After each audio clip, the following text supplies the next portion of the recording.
Welcome back, everyone, to the Lost Steps of Phandelver. Hope you all had a fantastic week. Start of the new year. You know, new year, new you. Isn't that what they say? Wow. Something like that. Yeah. Yeah, something I like don't that. know. Feel like the same old busted shit. That sounds about right. Oh, yeah. Well, hopefully this year will be better than your last year. And you know. All right. Yeah. Yeah. Perfect. All right, then.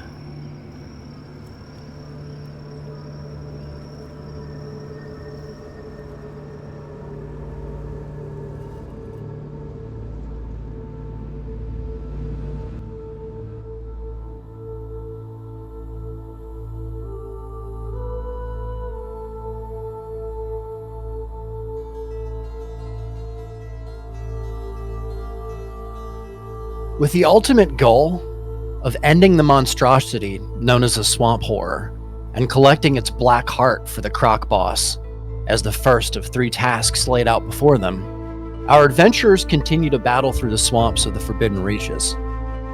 After taking cover in a cave to avoid a horrendous storm, a wrecked ship containing many oddities was found, including some locked chests and a strange creature trapped in a magically sealed cage.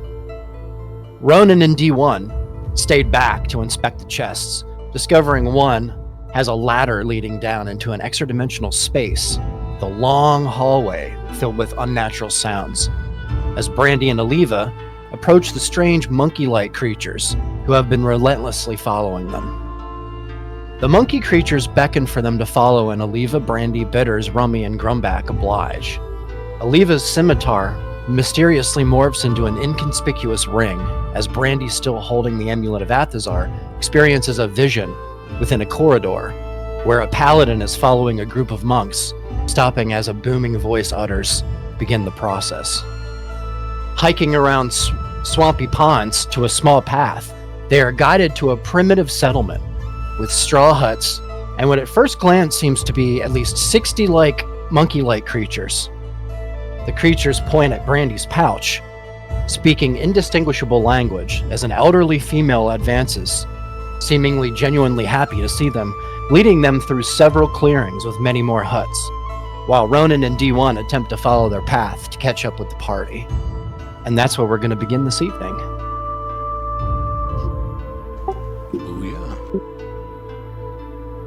Let's go.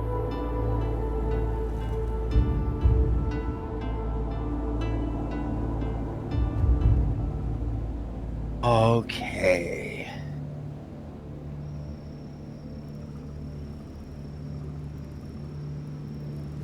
So, D1 and Ronan, we're gonna go to you guys first, before we head over to Oliva and Brandy. We're gonna go ahead and give you a chance. I went ahead and just made a map, a quick map. So we're gonna go from, we're gonna go ahead and go from this. Wow, the detail. Did the you get detail. AI to do this? No, I should have. We're gonna go ahead and move to this. Uh-huh. There we go. All right. So as it stands, you kind of hear Grumback.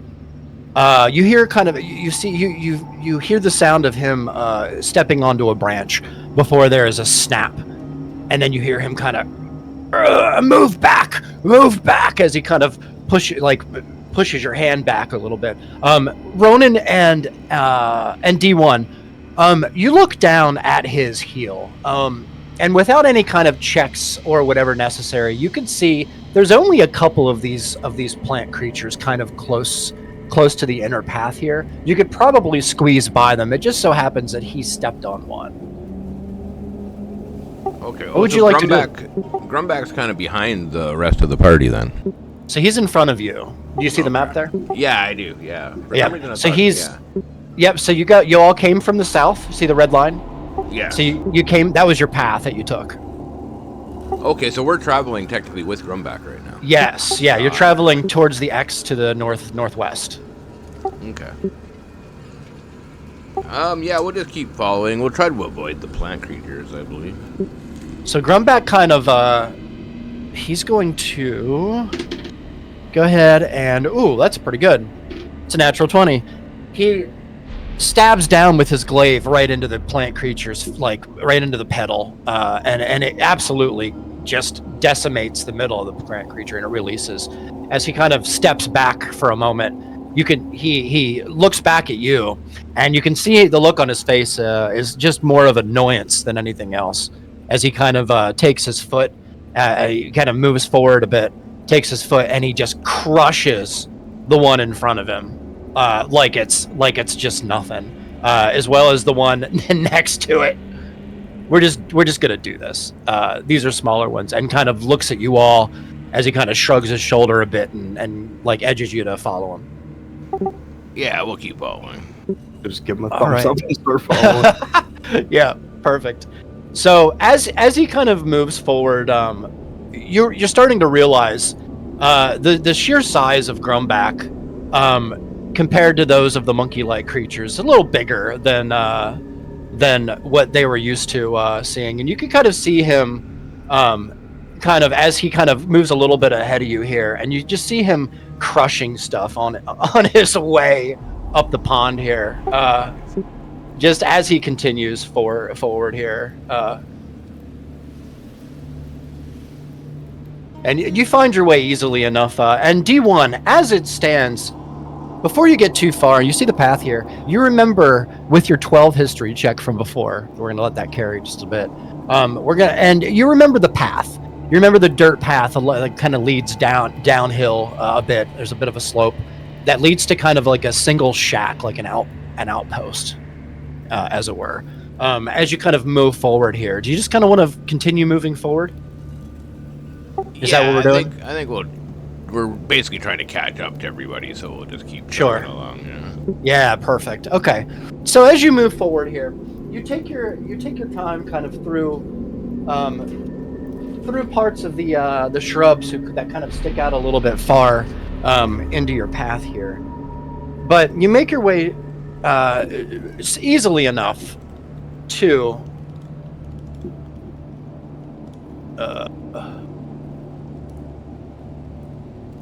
Sorry.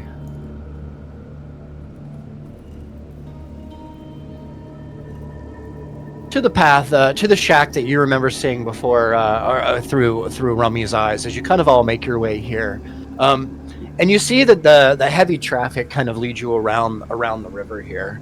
Do you just want to continue? I think so. Yeah. Is there anything that you want to do while you're here? Do you want to stop? Do you want to observe? Do you want to anything at all? I'll take like a passing look at the little shack in front of us. Like, Yeah, sure. It's just one. Mm-hmm. Roll a perception check.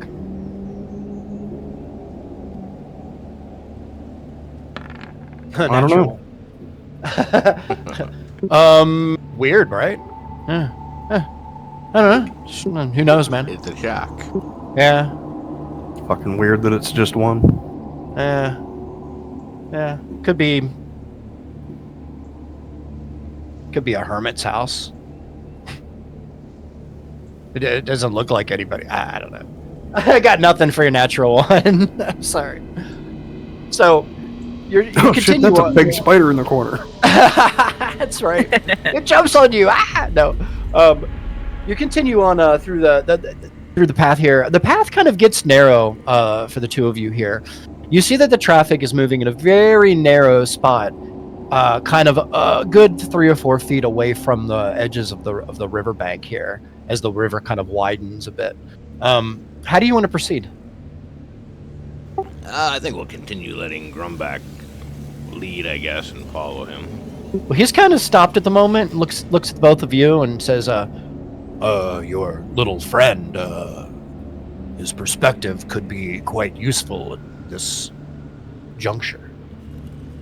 Yeah, can I sense how far Rummy is away from us?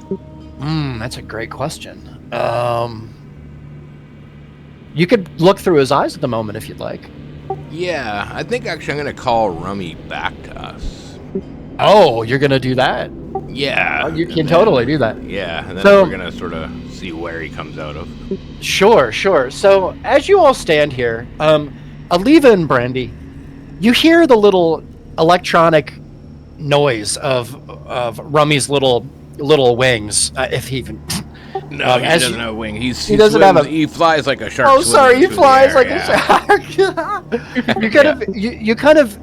You were Aliva, you especially, particularly, were keeping an eye on him, and as he kind of begins to move around, you hear him, and you look back, and you see him kind of just begin to hover and glide straight up in the air, just slowly, and you see a couple of these monkey-like creatures seem distracted almost by him hovering up, and a couple of more kind of look over at him, and they all kind of run over, and they look up and they start making odd noises as they kind of reach up into the sky, and they kind of grasp and they reach up, like not that they're anywhere near Rummy, but they almost like making a gesture like they want him to come back as he begins to hover up in the air, kind of 10, 11, 12 feet.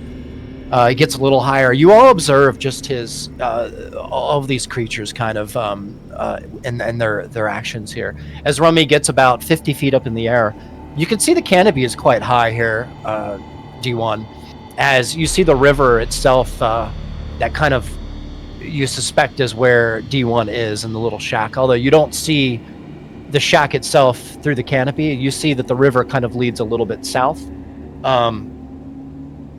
And you suspect that it's probably the way is just to follow the river. Okay, well, Are you just going to come all the way back? I'll take the lead and start going towards the sound that I hear and what I see through his eyes. Are you gonna take Rummy back to you? Yeah, that's the. Okay, yeah, you are he doing is, that. Yeah. So yeah, Rummy begins to fly away. About 50 feet, he begins to fly in the southern direction, and a couple of these creatures just keep up down below. They just kind of keep a steady, brisk walk as they kind of maneuver between the trees and stuff along the river here towards the south. As Rummy, up high about 50 feet, just kind of, hobbles along in the sky, swims along, I should say, in the sky towards you in your direction. And it doesn't take long before he gets, you start to hear, or rather you see him kind of in the distance in the tree line as he gets low. But Brandy and Aliva, you are continuing as well to eat or rather, Aliva, are you both eating the stew? I'm trying to remember. I don't have that right now. I know I am, and I think Brandy was not. I don't think she did. I think I was stewless. You were stewless. It's true. Which is fine if you do not want to partake. That's totally okay. Aliva, it tastes fantastic. It's probably like the best stew you've ever had. You could definitely we taste the game in there. There's like vegetables. It's very thick and hearty. You feel better almost instantly as you begin to eat. And you get Brandy, you observe her just absolutely gorging this soup down. Yeah. Looks good. Calm down. As you kind of sit here, the two of you, just waiting, you notice that a couple of these creatures kind of, they kind of walk away, but before the last one kind of does, as you sit here, he kind of looks at you with big eyes and gives you a smile and just kind of puts one finger up in the air and just kind of like, just wait, and walks away for a moment. You hear kind of a drum in the background, just ever so faintly, just begin to tap. It's very, very quiet. It seems to be in a tent maybe nearby. As Rummy begins to get a little bit closer to you, D1. Brandy, I'm sorry, real quick. Brandy, you notice a couple of these, the smaller of these creatures, kind of walk up to you. They haven't really left your side since you began to follow them here. Particularly these three. Okay. And they just keep looking at your side. They don't look like they're willing. They don't want to take anything, or they're being violent or hostile. They legitimately are smiling at you. They're almost like kind of acting very loyal in a way to you. Okay. If that's a thing. You Are they sense- looking? Are they looking towards where the amulet is? They are. Yeah. You know that it's invisible. You know that it's in a pouch that's not seen. However, they are drawn. They're able to it sense in it in some direction. way. But No I one mean, else if seems it's to making care. them compliant, that's not a bad thing. They're absolutely drawn to you. They seem to just be smiling ear to ear as they continuously try and offer you soup, or rather stew, and you kind of nod and push it away, and they just push it away, and they just sit there just waiting, almost as if waiting for a command. As we sit here, waiting for something that we're not sure what. D1, you hear Rummy before you see him get closer here as he gets kind of down towards the ground, and he makes his way to you. Okay, I'm gonna get Rummy to sort of show us the way, and we're basically I'm just gonna follow behind him. Just fast track this all the way. All right, Yeah, I'll just so follow Rummy. So perfect. You kind of make your way towards the river here, and you see a little bit of stirring in the brush. To your right, there's a long field. I would say, Ronan, roll a perception check. Actually, Ronan and D1 both roll a perception check for me. I'll do one for Grumback now. I'm gonna try and keep my eyes out for something that looks like a meat storage thing. Oh, perfect. Yep. That's awesome, Ronan. Okay. That sounds good. I would say, Ronan, as far as you just kind of observing your surroundings here, you seem to be very, very focused on one thing, as per the natural one. But we're gonna go ahead and say your 9 is keep on the lookout for for this kind of anything that might store food or something like that. Which we'll say, just for the sake of it, Ronan, before you pass the shack, there is one thing that you do notice nestled just underneath the shack. It seems to have little pieces of wood, bamboo, kind of underneath it to keep it up off the ground, and it is covered with some kind of leather straps. It seems to be a meat rack in there, and there seems to be about 4 pieces of dried meat laid across the middle of it. All right, let's take a mental note of that. Yeah, are you going to leave it? Yeah, I don't feel like just snatching it would be a good idea right now. All right, perfect, Ronan. You got Maybe it. as we're leaving. No, it's true. So you notice that you kind of you remove pieces of the leather just to see the meat in there. You can kind of note it there, and then you put the leather back on and push it back underneath where it is. And it's a pretty secure place. Like, and the picture doesn't do it justice. There's a spot specifically for this. It seems like that animals and things couldn't get to if they, the way that it's kind of pushed out of the way. Okay, D1, with your fantastic perception check. You notice right away that their tracks lead very, very kind of 5 or 6 feet away from the bank's edge, because there are many, many crocodiles in this river. And if you kind of walked along the bank here, you probably would get scooped up by 3 or 4 of them pretty easily. There's probably 24 just in this one area here that you can see. Yeah, we'll definitely sort of keep a safe distance, and I'll be keeping an eye on them as I walk.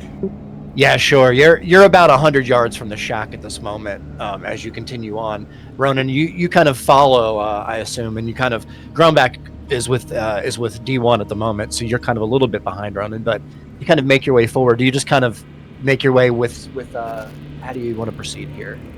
Is there anything you want to do special? Keeping up with them now. All right, sounds good. So we'll just go ahead and for the sake of expediency, we'll speed this up a bit. And the little monkey-like creatures, D1, that was seemed to be following underneath Rami, have kind of caught up to you in your direction, and they see you, and they stop in their tracks, and they see Rami, and then they look back at you, and they see Ronan, and they take a couple of steps forward, and they kind of signal to come with them. Do you follow? Yeah, I'll give him a nod and just sort of, we'll just sort of start following him. All right, this is perfect. So as you two begin to make your way through onto the path here, kind of in a brisk fashion, you pass the same huts and such in the structures that you remember seeing Aliva and Brandy. When you were with Rami, as you kind of go from one scene to the other, kind of. As they're pushed back in little sections of the forest, or rather the swamp here. Very, very just gross in a lot of places here. Until eventually you make your way into kind of the same area. You kind of walk up and you see sitting in front of you, kind of their backs to you, Aliva and Brandy, and kind of Bitters just sitting next to Brandy, I guess. Wherever Bitters would be, in this little kind of hut that's open on two sides, the front and the back. As you kind of make your way, you can, Brandy and Aliva, you hear the noise behind you as D1 and Ronan kind of make their way up, and you're introduced to a spot here, Ronan and D1, and as well as some stew is presented to you as well. As they'd sit, I would lean over and look at them and say, I'm still not convinced they're not trying to fatten me up to eat me, but eat at your own risk. It is quite good. You think these might be cannibal monkeys, is what you're saying? I have no idea, but something's fishy, and I don't know whether it's to our benefit or detriment yet. Gotcha, I was just gonna ask if you've determined if these critters are friendly or dangerous. Not a clue. I think they're a little acting too friendly. but they're also... yeah. Okay, I'm gonna turn down the stew, but I'm gonna sort of sit down around like the pot, and I'm gonna begin casting comprehend languages as a ritual. Ooh, Nice. I love that. All right. So I would say, are you gonna indulge in the stew here? I'm not. Well, D1 doesn't really need to eat ever, so. Okay. Ronan, how about you? Yeah, I'll take a bowl, and I might just sip some of the broth out of it, and Sure. I guess I'll share with the displacer beast. Okay, perfect. Kind of. I keep forgetting you have that displacer beast. That's so funny. Displacer At this point, We all just have pets around us. which is hilarious. So it just continuously tries to resist you, Ronan, but with a little bit of finesse here and there, and some encouragement with some food, Ronan, you entice the small kitten to, or the large kitten rather, to follow you until it makes its way kind of into the bench here.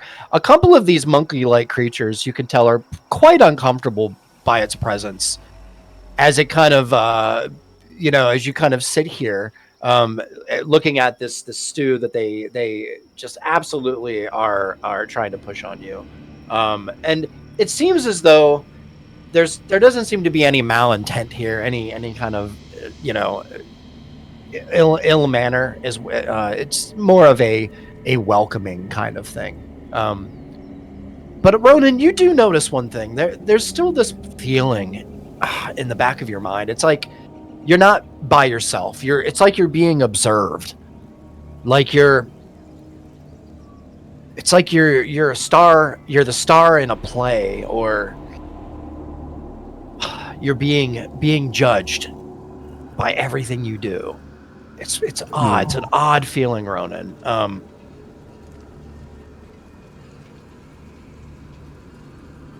Can I look around and see if there's anything like taking particular interest in me? Like anything noticeable? Roll and gosh. Can you be just a little bit more specific? So I have the feeling that I'm like being watched. That there's, Yes. and I feel like whatever's watching me is trying not to be noticed. So I want to see if there's something like I don't really know how to describe it. Like maybe standing behind a pillar or something, just kind of peeking at me. Roll a. Let me see here.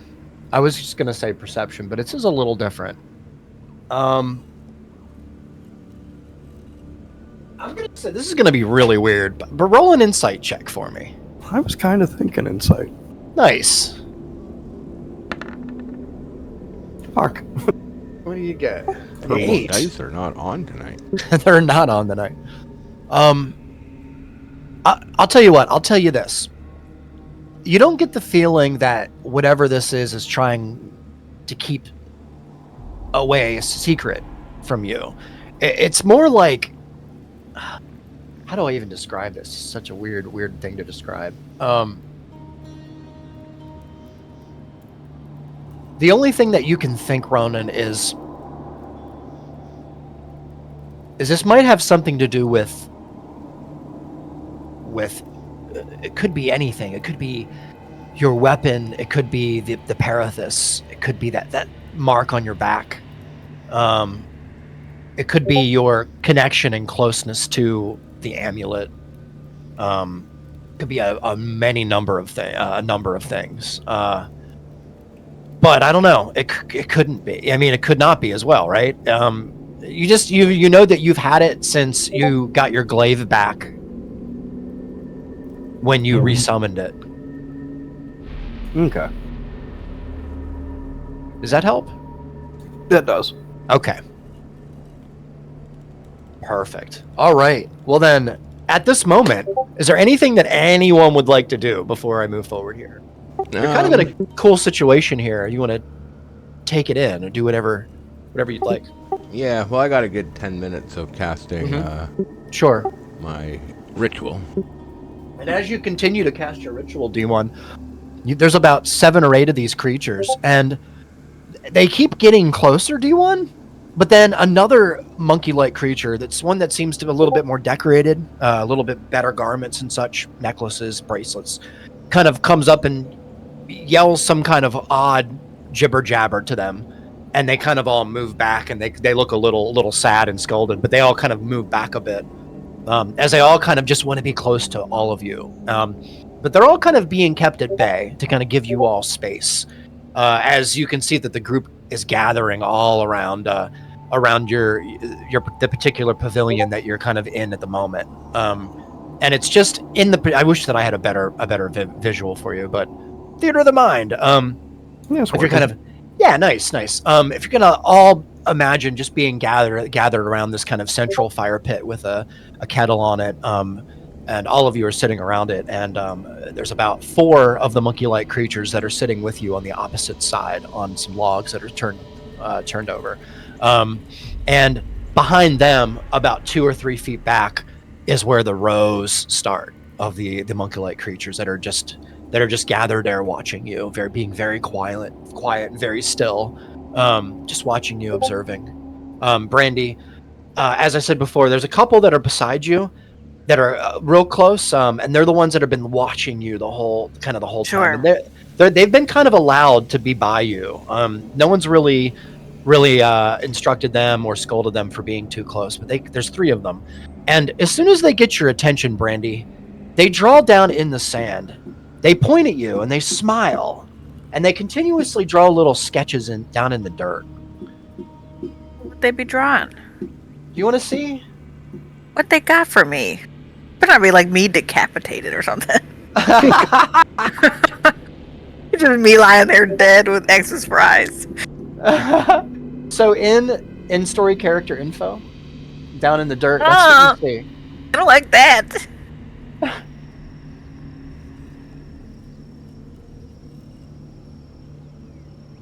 Yeah, and they just smile. They're just smiling at you, Brandy. It's a Slenderman. Yeah, we gotta get out of here. Slenderman. We gotta move on with our journey. What's that say? Kill them all. I look over at the drawing and then just kind of make a grimace face. Oh, Would I nice. feel anything at this point? And now that I've had stew, like, how am I feeling? No, you feel good. You feel real good. To be honest, you feel rejuvenated actually a bit. Aliva, your hit points are, I can't remember if you were reduced or not. I'm looking at my notes here and I don't have them down, but you begin to regain hit points, Aliva. You're back up plus 3 hit points from whatever you were down before. Anyone who's around notices Aliva, her color's a little bit better. Like, she's still filthy dirty, like dirty from the swamp. I think I actually had full health, but still, that is nice. Oh, okay. There you go. I just feel well rested. That's perfect. But you feel really good. You feel good. The soup is great, actually, and maybe if you didn't consider it rude or bad etiquette, you would ask for more. I mean, it was awesome. Heck yeah. But as it stands, you all are free to kind of do whatever you'd like in this moment before we transition. I'm just kind of hand feeding pieces to the displacer beast. Nice. That's perfect. As it kind of like looks up to you and looks around, like uncertain, and you can see it's very jerky, Ronan. As a kind of, you would expect a wild beast to be. As you kind of, it continues to pull and it seems to be starting to bite a little bit on this leash that you've made, this added rope. It doesn't seem to be making any headroom on it, but it's, as it takes the meat that you offer it and kind of it snaps at you at first, but it doesn't bite at you. It just kind of like stay back as you toss the meat down and it begins to eat it. A couple of them observe you doing this, Ronan. These creatures, they watch you doing it, and you can tell that they're very, very interested in your interaction here. As you continue to do this, D1 as well as you two, it seems not you so much as Rummy, Ronan. I mean D1. Yeah. Rummy seems to have a little audience as well, and the audience seems to be. They edging ever so slightly closer and closer, more than any of the other crowd, to you where you're sitting. A couple of them begin to throw little pieces down onto the ground below where Rummy is as floating in the air. It's kind of hovering. You see that there's like a couple of beaded bracelets and a necklace that somebody just threw in at Rummy, like underneath Rummy. Okay, like the monkeys, like sort Yeah. of presented it to him, kind of. They're gifting him. Yeah. We brought them a god. Okay, well, D1's not going to do anything, but Rummy's going to sort of pick them up and like sort of hold them up and look at them like he's admiring them. That's perfect. They are absolutely just struck by this. You can tell their attention is completely and fully on them, Nice. on the Rummy. Yeah. And then actually, I'm going to get Rummy to fly up to Brandy. And can I talk while I'm casting my ritual? I think I can speak. I think there's probably elements of concentration, but I don't think there's a problem with that. No, you can. Yeah. you can probably do I will it. say to Brandy, oh, can he get access to your bag of holding for a second? Yeah, I can share my bag of holding for a second. Yeah. Okay, Rummy's gonna actually like fly down into the bag of holding and start rummaging through all the shit there. Yes. Nice. Yep, you can easily fly Yeah. down into the bag of holding. Yep. Hey, he's gonna spend a few like moments down there rummaging through shit. I'll just like stand there with holding the bag open so he can come back out. Nice. Nice. Yep, Rummy's down there. Does he have dark sight or dark vision? Yes. Okay, Yeah. so you can see. Yeah. So he's yeah, able he to see. rummages down, rummages through. You can hear the clinking around down there a little bit, Brandy. And Yep. then Oddly, it has an echo. I believe we have a goodberry bush down there. You do. So he's gonna grab like as many berries as he can pick off that goodberry bush, whatever's growing on it. Yeah, so you look at the goodberry bush, and it's more like a goodberry stem at this point. There really isn't any grapes or fruit on the bush at all. It's more like little pieces of raisins. It looks like that kind of down, just sitting in the soil. Oh, so there's not like any actual berry that I can find? Well, the plant's been down in this bag of holding now for a while, with no sunlight and no oxygen. We're not doing a very good job of taking care of this plant, guys. Poor little plant. I didn't think it would have been that long. It's been a minute. It's only been like... All right. Well, even if you can only find some raisins off it, whatever Yeah, you can find raisins. on it, he's gonna try to pick. Even if you can find one berry. Yeah, we'll say here. Let me roll. You know what? Roll 1d4 for me.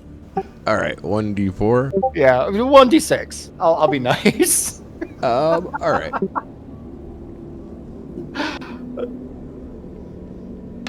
Hey, you find 4 little raisins. 2 count as 1. Because they're Got it. raisins instead of berries. Yeah.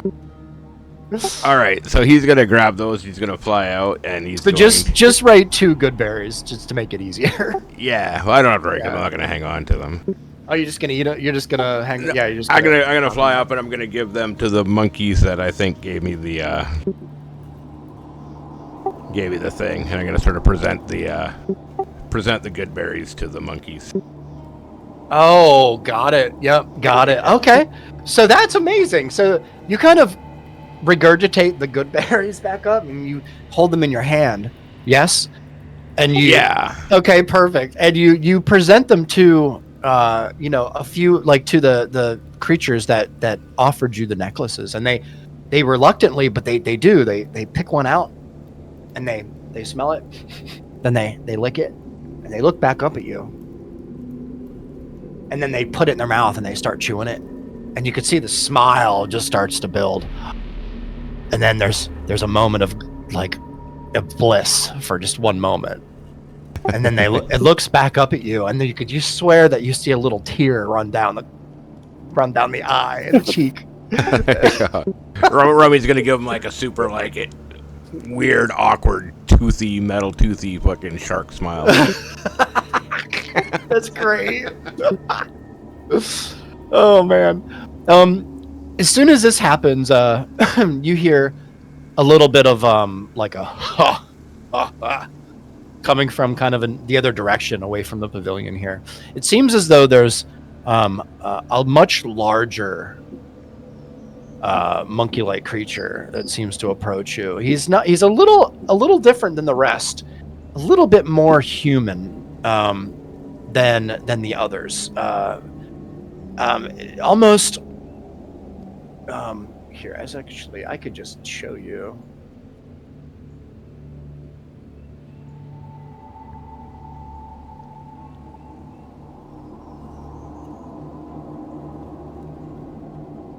Whoopsies.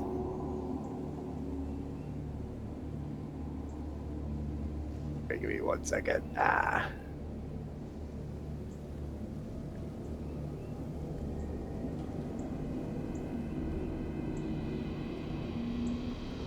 He's huge. I'm just playing. He's like 80 feet tall. I know. It's And he Thundercat. seems to be, yeah, right. He seems to be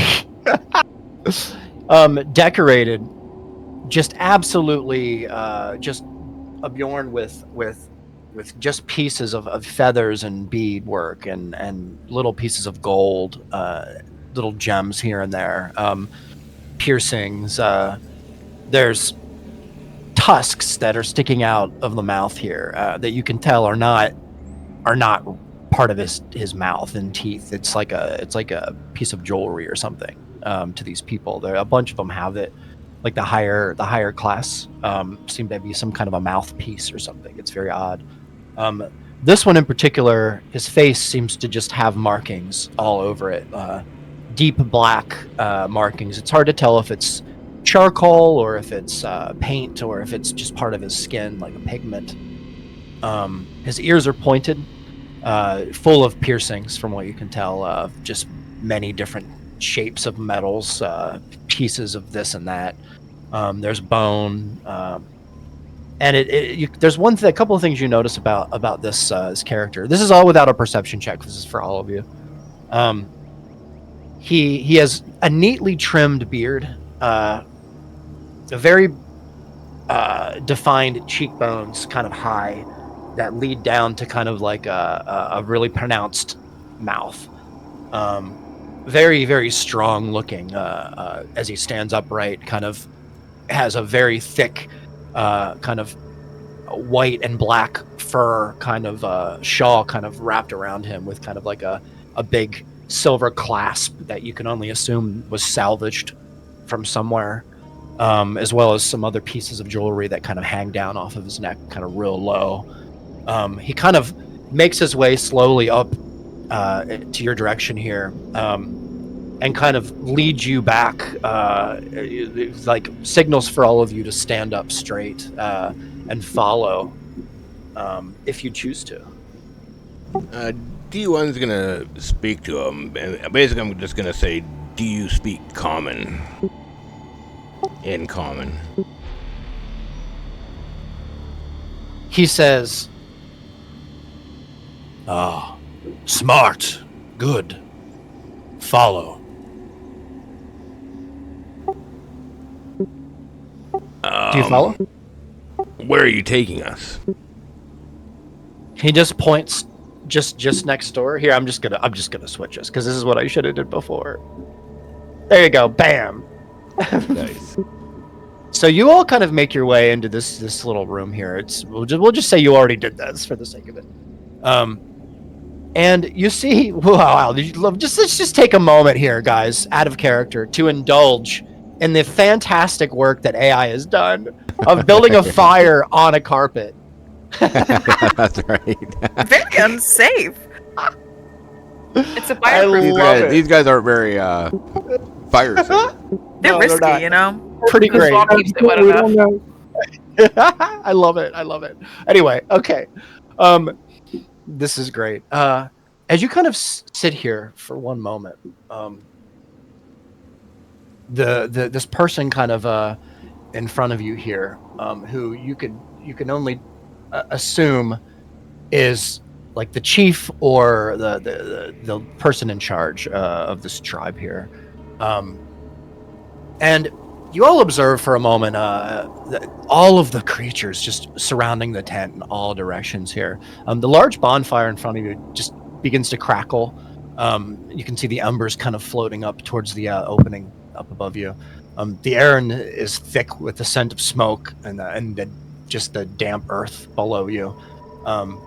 They're all around you as you kind of begin to hear his voice. He says, "Strangers, come, speak. You, brave, yes. This place, swamp, dark, danger. We watch you. Big storm, big cannon. We watch you. We, tribe, live long here with land. Vera Chuka, evil thing, bring sickness, bring death. Our wise one, suffer. Great power lost. You, strong, yes? Fight big, Vachuchu. Help Mercurial. Prove worthy? If you help, fight evil, save land. You get reward. Mercurial, wise one, give great gifts. We trust you. Show strength. Heart. Go. Meet Mercurial. Listen. His words. You choose. Stay safe or fight darkness. Bring light back. What say you? I'm gonna look to the party. I think he's talking about the same thing that the boss sent us here to get. Definitely possible. It does sound like a horror for sure. I'm gonna ask him, what do you know about this horror? I'm gonna say. Swamp horror. Old. Evil. Come from deep. Dark. Bring death. Bring sickness. Lives. In shadows. Hides. We fight. Lose many. Honor. Strong. Cunning. Not just beast. Has mind. Has hate. Weakness. Heart. Take heart. Break curse. But danger. Horror. Not alone. What do you mean not alone? Sounds like it has minions. Hold on. Swamp. Full of dangers. Beast. Lurking shadows. Poison. Water. Plants. Spirits. Restless. Angry. Swamp horror. Not alone. Has minions. Guardians. You need eyes, ears, sharp. Trust each other. Alone, you fall. Together, win.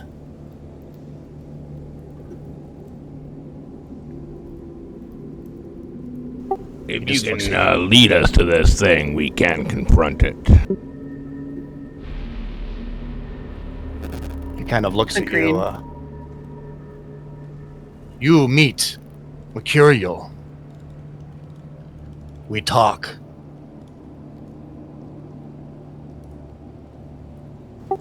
Lead the way. Do you guys All right. have any warriors that you can send to assist us? Good question. Here, hold on. Yep. We send many brave, courageous. Come back, they do not. Expect death, struggle. We send 3, help you. Scout. Watch. Listen. You go talk. Mercurial. Wise. Alright guys, so what are we gonna talk to this, Mercurio? Yeah, might as well.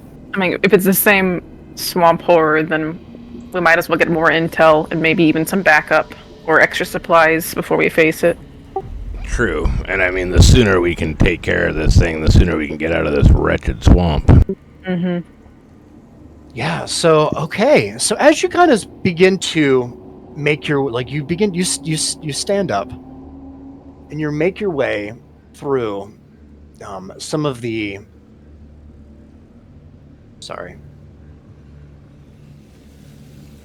the villages and the huts here. As you kind of make your way out another path, you are brought to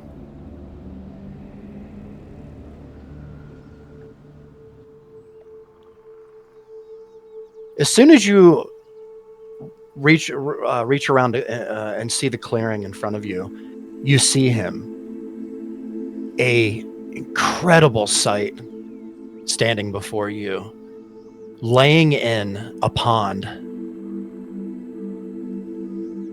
kind of in a little clearing, trees all around.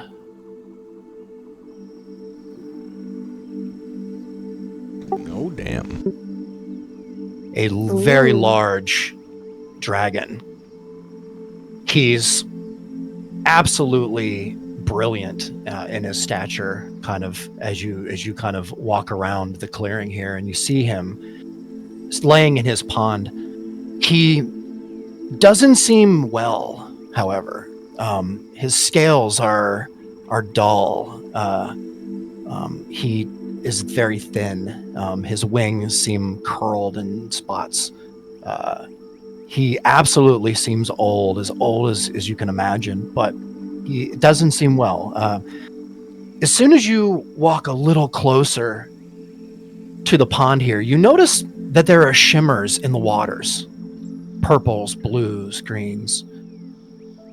It's kind of hard to imagine what it is, what it all means. But you're led to kind of the side pool here.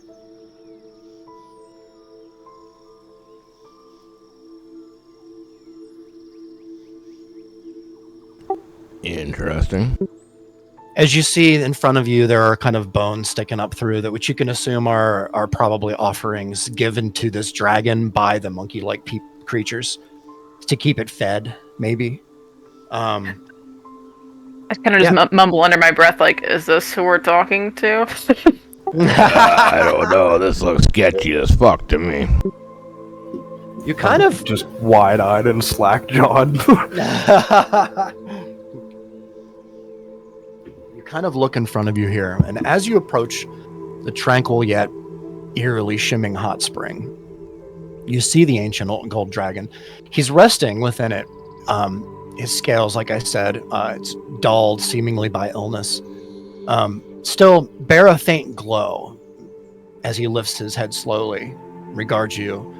You can see his eyes kind of begin to open, and the depth within them, deep and blue, kind of as they're very large and wide as he stretches his neck out towards you.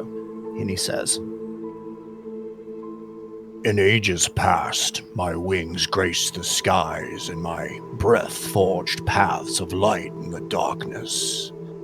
I was the beacon of hope, a guardian of the realms, yet now I am but a shadow of that power, confined to this hot spring by the insidious corruption brought forth by swamp horror. This land was once a haven, thriving under my watchful eye, but now it festers with decay, and I find myself unable to muster the strength to fight back. The very essence of the swamp horror has seeped into my being, sapped my magic, chained my spirit. It is a plight most cruel, one I never imagined to endure. But there lies a glimmer of hope, faint yet persistent. It is said that the heart of the swamp horror, a core of pure malice and darkness, holds the key to my release. Extracting it, however, is a task fraught with peril and uncertainty. I ask not lightly for your aid, brave souls. The journey will be arduous. The danger is immense, yet you possess a courage that kindles a spark within my wary heart. I must rest now. Go, speak with the chief. Stop the darkness.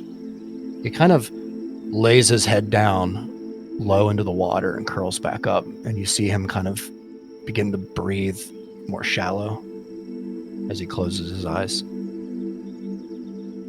And then you look at the chief. The chief kind of looks at you and looks back at Mercurial. And you can see that there's a real kind of sadness that you sense. Aww. If this thing can ground a dragon, What chance do we have? I think we're gonna die. Swamp horror. I mean, that's really been the goal kind of this whole time, though, right? It has been, unless the croc boss gave us this job to fucking kill us. I wouldn't. Yeah. I mean, what more do we know about this swamp horror besides it's horrific? I It's got an mean, important heart, and we can't give it to two things. well, if we got 4 of these monkeys helping us, we can always feed them to it before it gets us. I think we're capable. I think it's our duty to do this. I'm down to all give it a for swing. This dragon. Sorry? I said I am all for aiding this dragon. If the Nice. choice becomes give the heart to the boss or give it to this creature, give it to this creature. Agreed. We could always probably cut off another part to show the boss. Can't remember if Or the we could boss just kill the asked. boss. Yeah, did the boss specifically ask for the heart, or did he just ask for proof of his death? I actually can't remember the original question. he asked you to bring back his heart. Oh, he did ask to bring back the heart, okay. Oh, maybe we can aid the dragon and work out a deal to keep the heart. First, we have to kill it. So Yeah, we'll get to that later. yeah, baby That's steps. a good point. Yeah. Who else can we ask about this swamp horror to try and get more information? Guess this. This elder? Yeah, he just kind of was looking at you, kind of just waiting for any kind of questions that you may have. He just seems to keep glancing back over at Mercurial, who's absolutely laying, in the tranquil waters here. You can see the waters kind of shimmer as you stand here. I'd ask the elder if he's aware or knows of any of the other dragons in the swamp. 2 other. Rage. Are they friendly to you? Oh. No. He says Savaros, Alavizo, Storm. As he looks up in the sky, looks around, and he says Storm. And you remember that there was a very large storm not long ago. And you remember hearing the dragons and the wings. I think Brandy is the one that actually saw them with Bitters. Yeah, Bitters went out. Yeah.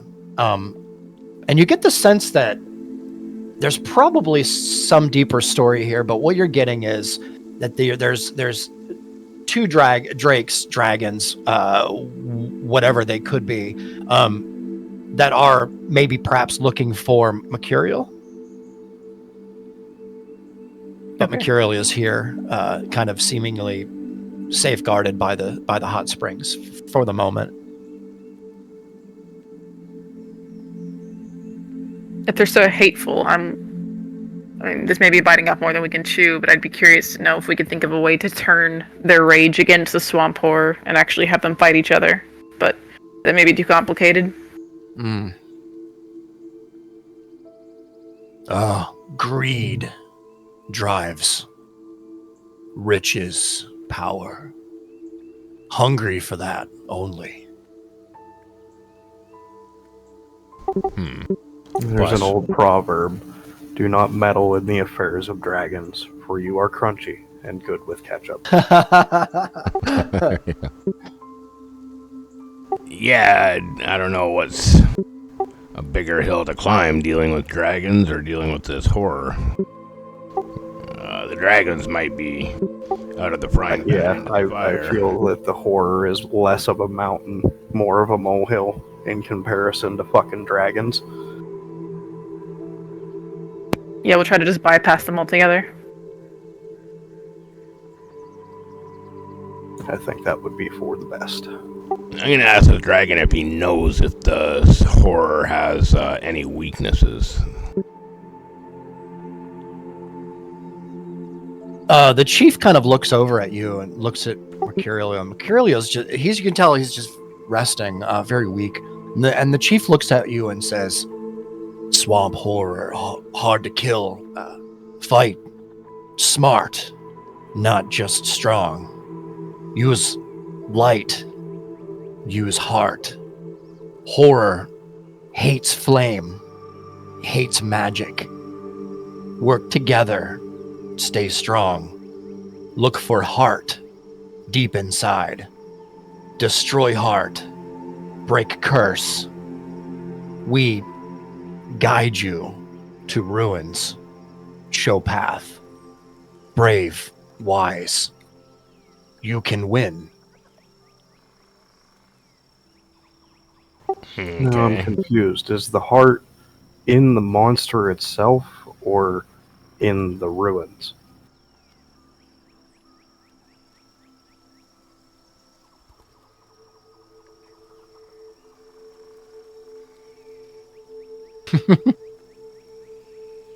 Okay, guys, Chief's a dick. The answer is yes. The answer is yes.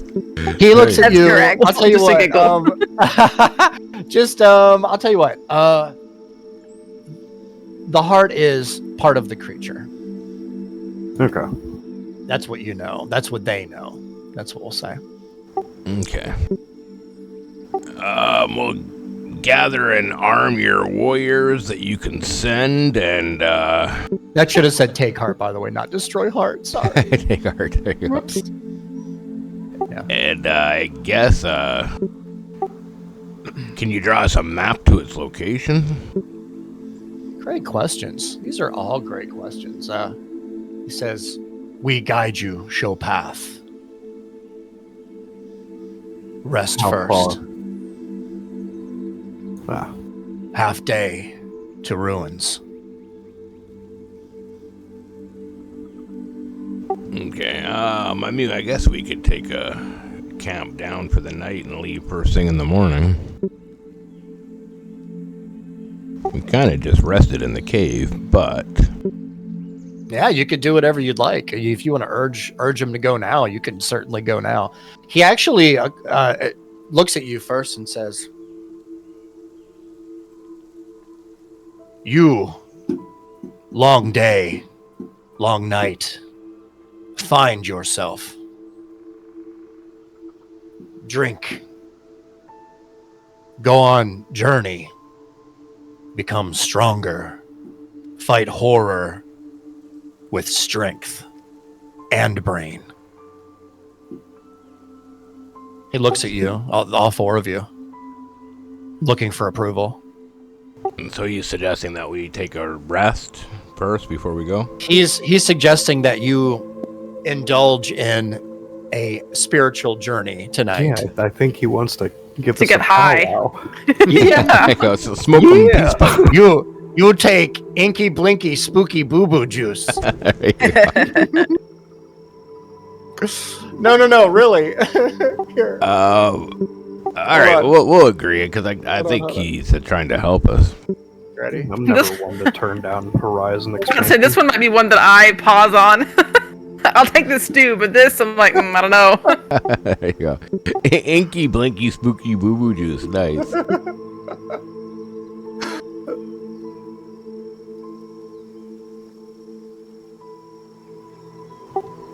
I'll look at everybody and say, I'm down for a little drug party. Oh hell yeah!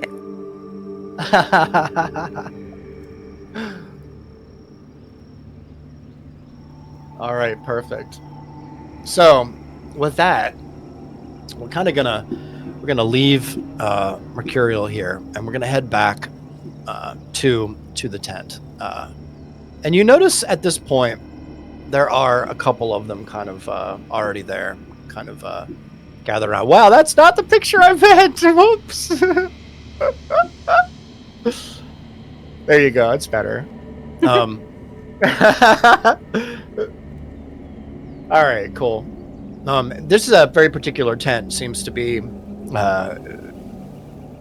kind of laid out in a very different kind of way. very open, wide space in the middle here. And you can see there are jugs kind of laid out around the outside edge, with a couple of these creatures kind of hanging out in the tent here. You're all kind of urged to come in and sit down on the ground. What would you like to do? Give you a moment here to kind of. Yeah, we'll go in and I'll go in and sit where they're gesturing. Sure. All Yeah, right. I would cozy in. Yeah, sounds good. All right, so you all kind of go in here. The chief follows. You all kind of sit down on the floor here. And you look at the kind of the sham in front of you here that kind of has this jar. It kind of mixes it into several containers here. And he hands a container to each of you. And he begins to say some words. At this time, D1, you understand pretty much everything that he's saying. He's invoking the spirits of the ancients, of those fallen, to guide our warriors to find their lost strength so that they can defeat a pure evil that shouldn't exist in our world. And it seems to be something that he continuously. It's like a chant. It's a looped chant over and over and over. It gets louder and louder as you kind of sit here, and you begin to. Sorry. Oh God. Do you all begin to take a sip here of your inky blinky spooky boo boo juice? I think so. Are you all gonna partake? Does anyone not partake? I guess that's the better question. I'd hesitate, but then I remember also the whole thing with the mind reading drinks early and all the other nonsense we've been through. So I'd be like, "What the hell?" I'd go for it. Nice. That's perfect. All right. I'm gonna look at the chief and then look at the displacer beast. Should this indulge with? Oh, that's a great question, Ronan. Damn it. Oh man, I was gonna give it some of mine, but if I can get it its own. I'll look at him and go, yeah, I wonder, rummy and bitters might be able to... Actually, I don't think so. They probably can't. No, I'm looking at my stuff. I don't. That's a great idea, man. That's a great idea, but I don't think so. We'll just say for the moment here, Ronan, that if you want to, we'll just kind of, you could tie the displacer beast around a pole or something if you'd like, or secure him somewhere. Same with you, Brandy, if you want to secure bitters, if you want to. It's not necessary, but maybe with the displacer beast it is.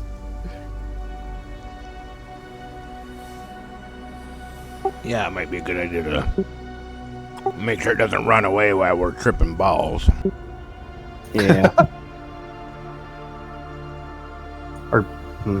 Are we going to travel anywhere, or are we going to sit here and have? You're just gonna sit right here and have a nice time. Okay.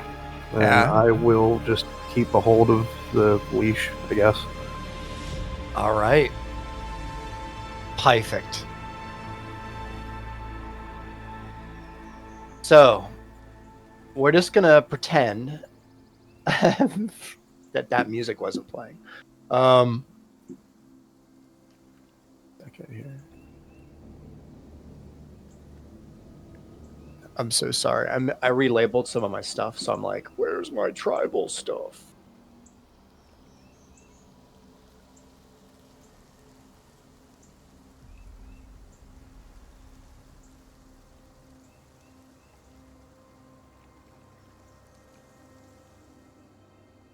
Problem though. All right.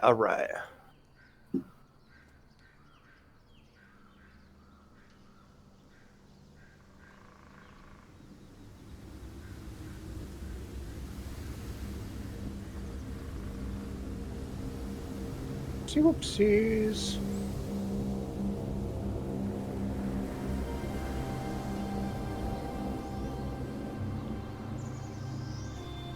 Does the chief have any orange juice? I love you, man.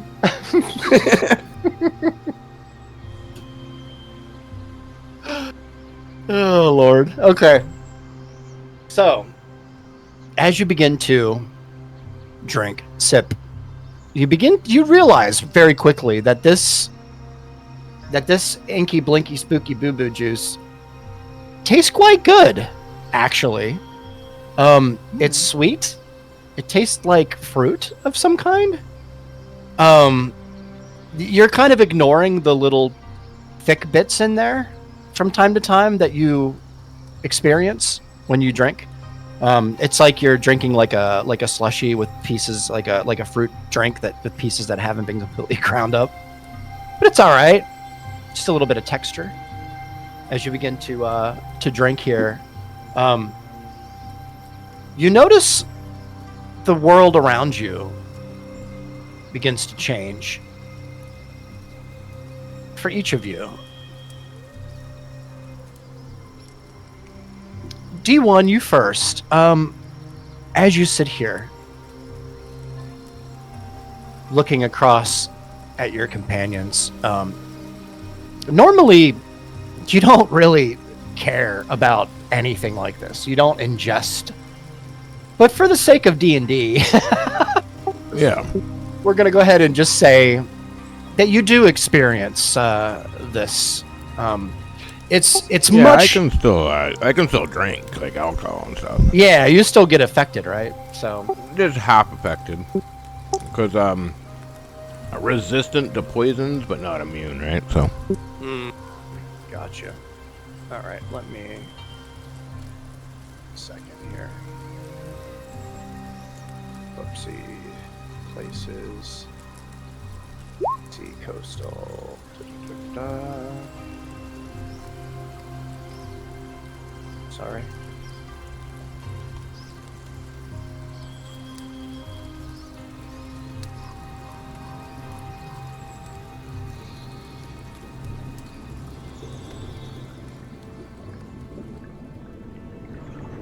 All right, rummy.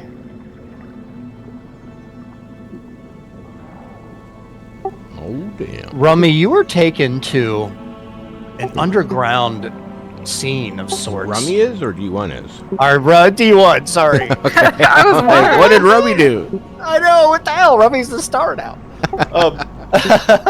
You're taken to a weird way. a very odd scene in front of you here, kind of an underwater view. As you kind of continue downwards towards the seafloor, you see a couple of dolphins down below you, and some sea life. You see a very large sphere just sitting at the bottom of the ocean. Seems to be a blue kind of glow emanating from it. It's shimmering with the seawater above it. You can see kind of the ripples in the silver, the mirror reflection around the silver ball as you kind of get closer to it. What would you like to do? I'm gonna sort of like slap my face a little bit and see if my vision changes at all.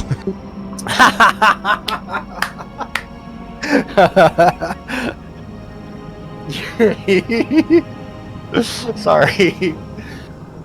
Slap your face a bit. Yeah, I gotta give myself a few like slaps in the face and blink really hard. Okay, hold on.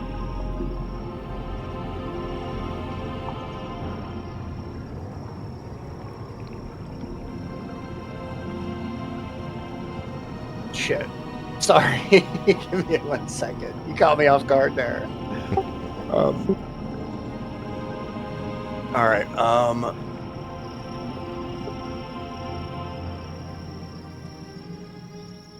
All right, D1.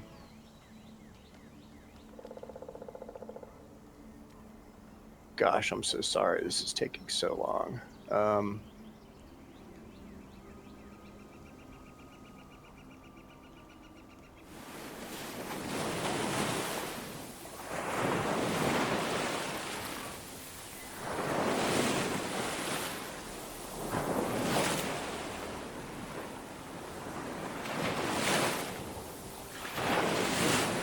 D1. Yes. You're on a beach.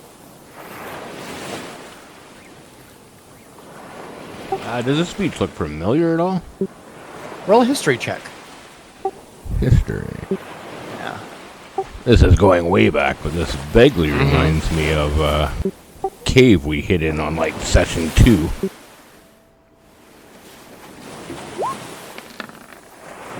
Ooh, 11. What'd you get?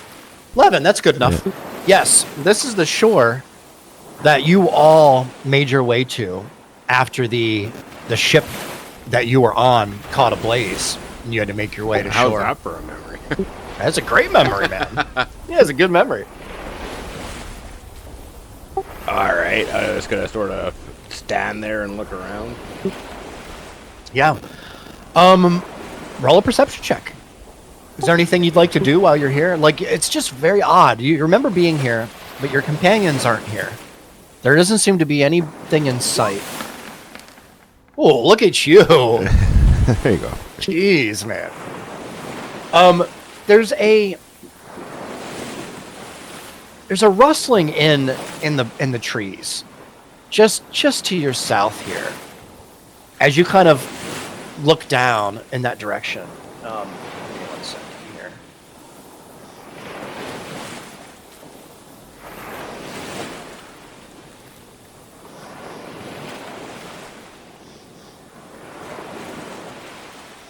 Before you notice it, as soon as you hear the noise, D1, you see a figure dip out from behind the trees here. It's a cloaked figure. It's hard to make out any kind of features except for the eyes. It seems to have kind of glowing yellow eyes from everything that you can see. As the waves kind of crash in, it kind of distorts any kind of sounds that you can hear from this creature, even though it seems very quiet. Okay, I'm gonna not stealthily or anything, like just like noisily speed walk directly towards it. Sure. As soon as you get within about 10 feet, it vanishes. You hear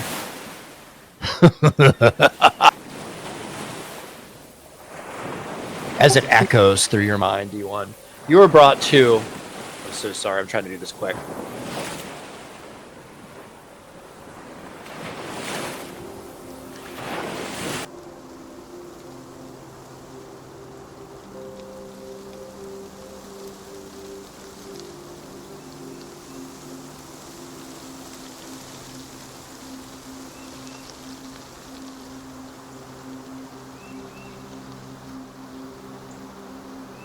Sorry. 1 second, 1 second.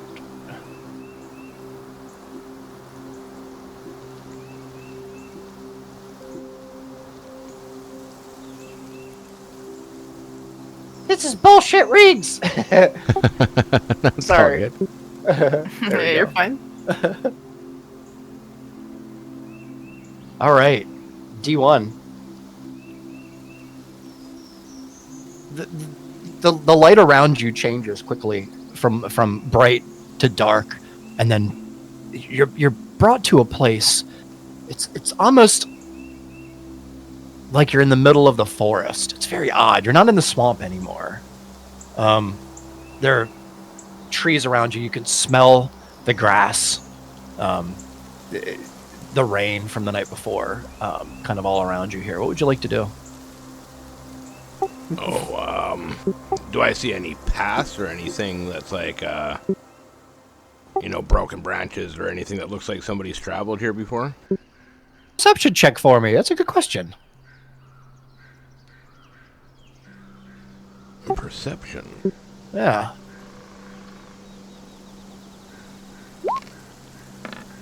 Oh, Max no on way. Perception and guidance. Wow. Whoa. All right. That's amazing. You hear in the very faint distance, D1, you hear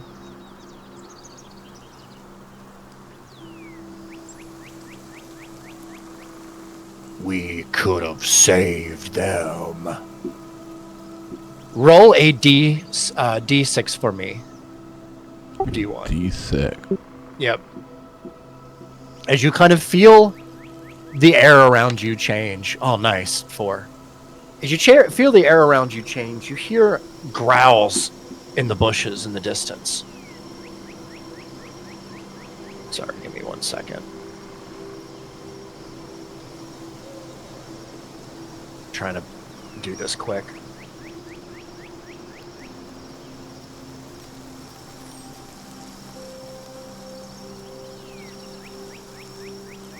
As you look across the field here, D1, kind of a good 30 feet from you, you see there are hellish-looking creatures. They're hounds of some kind, and they're just sitting there looking at you at the moment.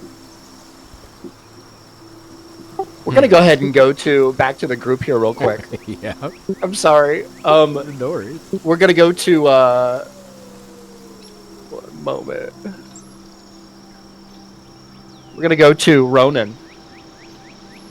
Ronan, as you sit here, all of the sounds around you begin to fade. Sorry, I'm not speaking directly into my mic. There we go. All of the sounds around you begin to fade, Ronan. Almost to nothing.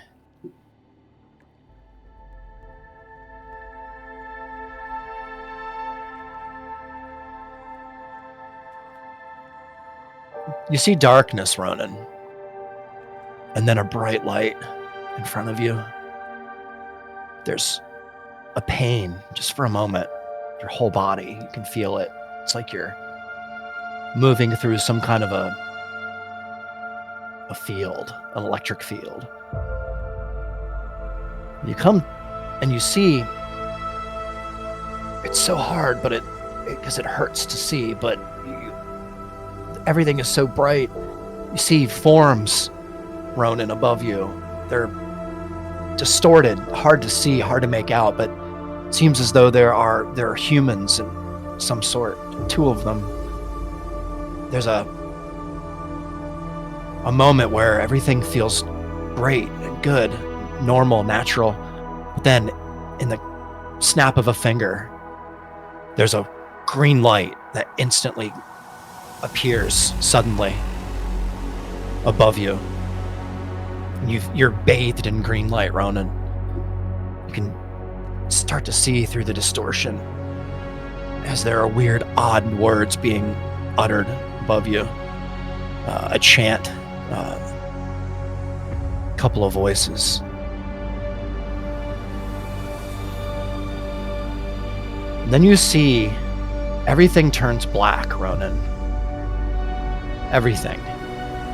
Except for a little column of purple smoke that rises from the ground out of the darkness. Just like right in front of me? Right in front of you. I'm gonna reach out and just try and touch it.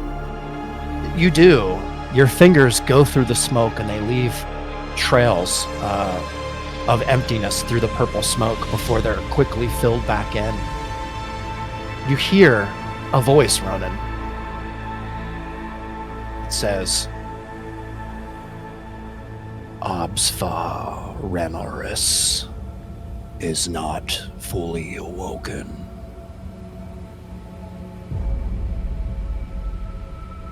Do you respond?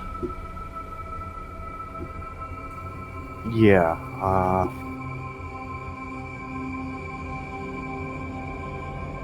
let's just say Obsfa Remoris. Yep.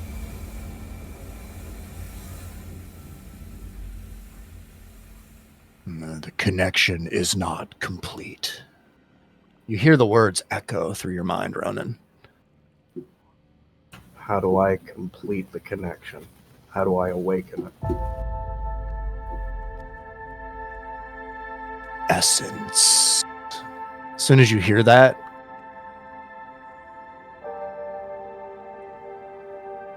you see 2 eyes appear in the smoke.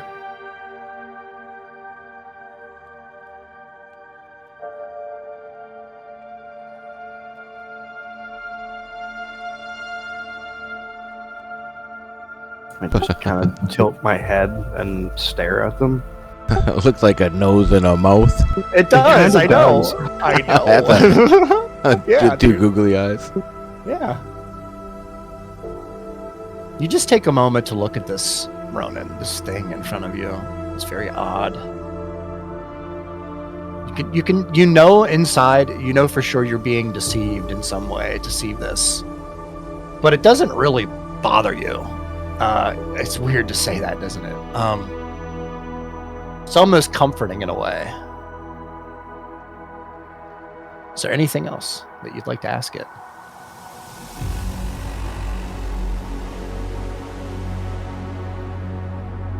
I'm going to just like lock eyes with it. Tell me your name. What are you?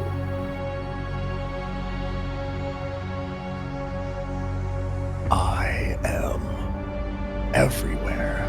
As soon as he says that, the purple smoke kind of clears out in the air and all around you. And you hear in the back of your mind,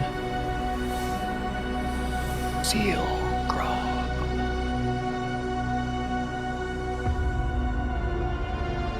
Everything What kind of grog? fades. Zeal Grob.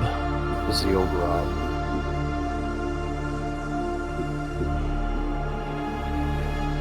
And as soon as this happens, Ronan, you're kind of brought pretty quickly.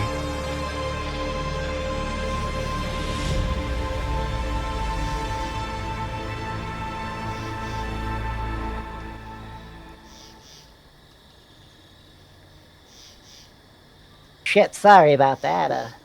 Give me 1 second. It's Oopsie, a, oopsie. it's a circle of monkeys. It is. Even call it a barrel.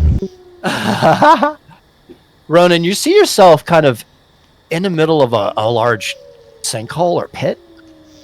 Many of these creatures are all around you. They don't seem to be doing or saying anything. They're just watching you. Is there anything you'd like to do? I'm going to look around the pit that I'm in. Is there like an entrance to a cave down here, or Roll an investigation check? Sounds right. Or a perception check. I'll let you choose. Can't decide. Nice. Hey, dirty 20. Nice, man. Ronan, there is no sign of any kind of cave, any kind of other entrance. This is just specifically some kind of pit. It's very odd. It's an odd formation here. You can see it kind of there's a kind of an outside slope that leads all around the outside edge that leads up and out. You're not sure how you got in here. You're not sure why all these creatures are looking at you until you hear the sound. I'm sorry. I try to do this so fast, but it's so hard.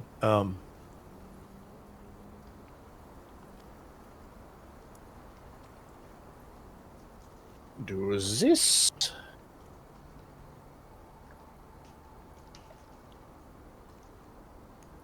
You look in front of you, Ronan, and you can see a displacer beast in front of you. It's large. It's muscular. It has two very large tentacles that kind of reach out real far up above it. It's kind of deadlocked in your eyes to eyes.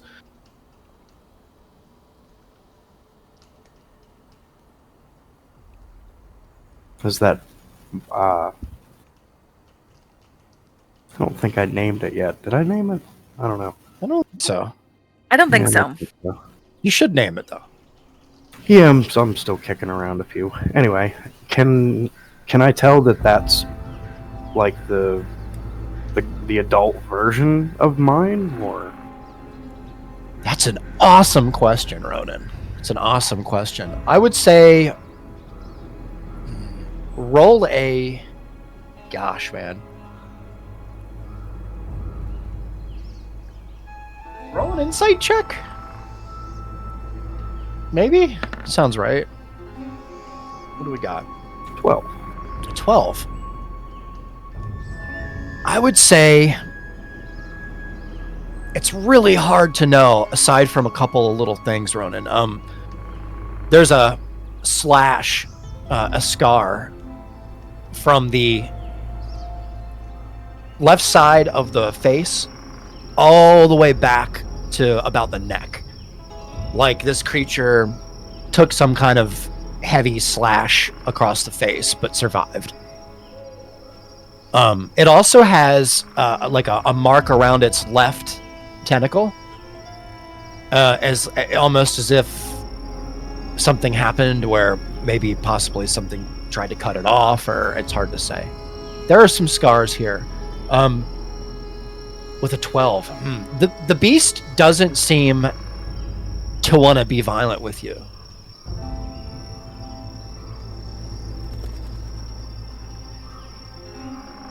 All right, I'm going to jam my polearm into the ground and take a step forward and put my hand out. See if it'll come to touch my hand. As soon as you do that, Ronan, you hear a sound behind you.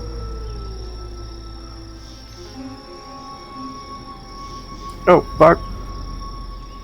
You kind of look to your left, Ronan, and you remember vaguely a long time ago creating in your mind, in a dream, in a vision, Yeah, a creature. I remember this thing. You remember, yeah, and it's standing here in front of you. And it doesn't seem to want to attack you. It's just looking at you, along with all of these monkey-like creatures. Is there anything you'd like to do?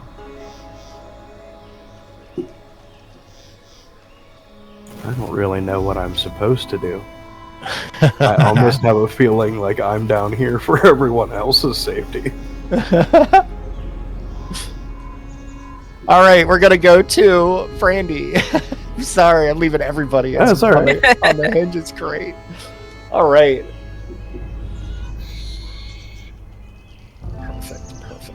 Perfect. Brandy. Okay. Brandy, you sip this amazing juice. Oh yes. And the whole room kind of shifts a bit. The colors, the smells begin to change. Things are a little odd as you kind of look around here. You kind of get the feeling that you're not in the same place. Gotcha. That's not right. Sorry. Oopsie poopsie. All right, let me do.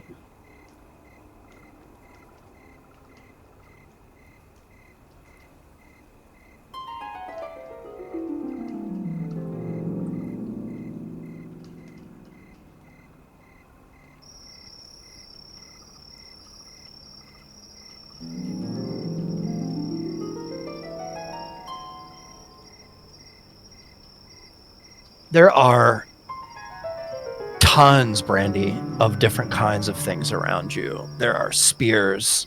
There are little pieces of daggers.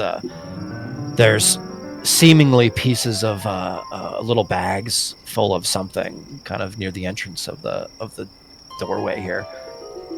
There are just all kinds of just odd things scattered around the room here, Brandy. Beads, necklaces, beadwork, full headdresses. There are exquisite kind of dream catchers here, similar to the one that you saw Griff wear. Is there anything you'd like to do?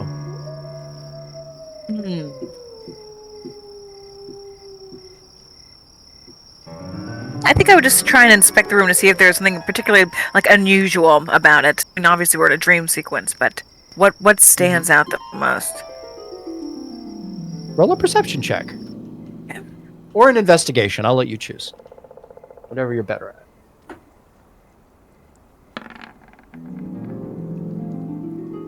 Look at your rolls. Oh my god. Pretty fucking good. Brandy Pretty rolls. damn good. Jesus. I want to know. It's true. 27. Brandy, there are a couple of things in here. Kind of underneath one of the tables near the entrance, there's a little bag. It doesn't match anything else in here. It seems to be a backpack of some sort, probably from an adventure or something. It's hard to say if it was stolen or salvaged, or it's hard to know. But it's a leather backpack of sorts. It has snaps around the outside edge. You rolled really high. I have to give you this. 27. It's she has a +8, but it's still a 27, right? And so you see, Brandy, the clasps on the bottom, and that's kind of the giveaway. This is a special item here, Brandy. It could be a bag of holding, an ancient bag of holding. Oh, I could use more bags. Yeah, is there anything inside of it? Yeah, you can open it up if you'd like. Yeah, let's do it. Yeah, you open the flap up, Brandy. As soon as you open the flap up, there's a light that turns on that you can see down there, a torch that begins to burn. And there are probably 7 or 8 rows as you look down. It's like you're looking down into a large building, a large lit up building through a little hole, if you could even imagine that.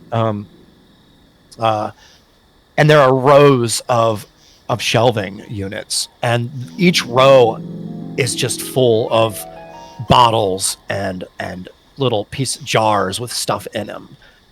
There's herbs all along the wall that are hung on, like, upside down drying. There's a whole big large work desk that has like a couple of tools kind of on the side of it. There's a ladder actually that leads up to the entrance, to the opening of the bag here. Although the bag opening is probably only maybe 3 feet across at the most. But there's a whole workstation down there. There's jugs. There's looks like ale down there, little barrels. In the corner, there's a weapons rack, Brandy, and there's a suit of armor kind of next to it on a rack.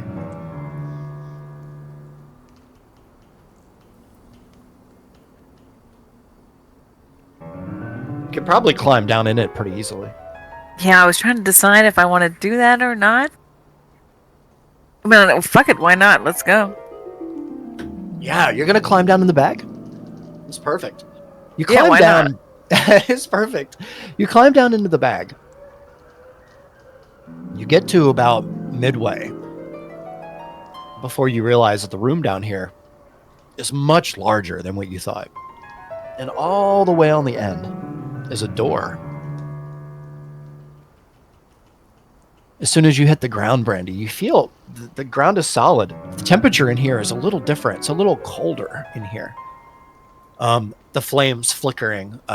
There's about 4 torches down here on the walls, one in each kind of corner of the room, that are kind of giving light all around and kind of making the center of the room, giving it a nice warm glow.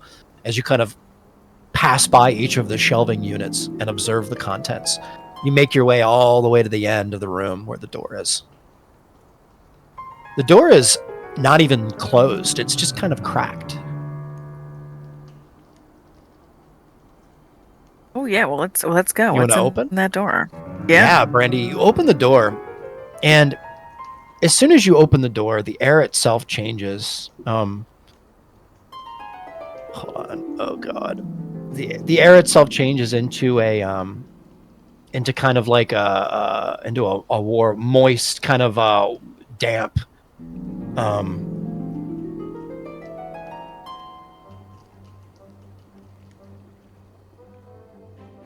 Uh-oh. Ruh-roh, that's the wrong one, guys. Oh, shit. Sorry.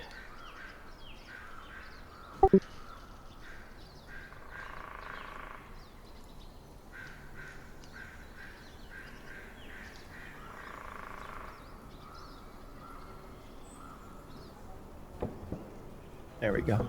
My bad. You walk in, Brandy.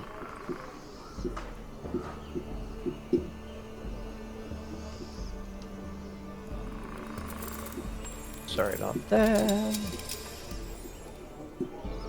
It's taking so long, and I don't know why.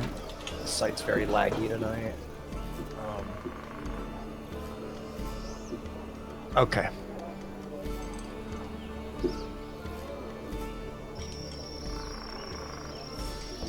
Where are you, Brandy? There you are.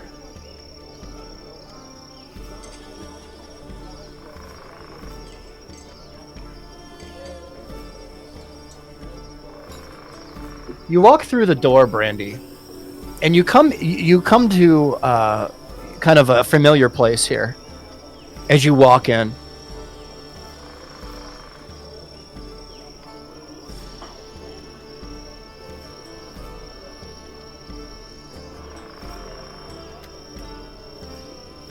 is there anything you'd like to do? Oh wait, this looks familiar. Been here before. I wonder why. Wait a gall darn minute. I mean, I think what I would do is I would just kind of make a quick perusal of the rooms and see what's different. Crap. Yeah, you can absolutely. You can roll an investigation or a perception check.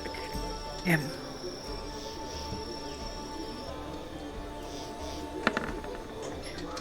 Oh, natural. She gets to re-roll. She does get to reroll. Goddamn. Thank you for remembering that. Yeah, dude, I'm glad though, because look, happens. That halfling luck is so OP. It's so good, man. My next character is gonna be a halfling. Yeah. Oh my gosh. That's why I rolled her, because their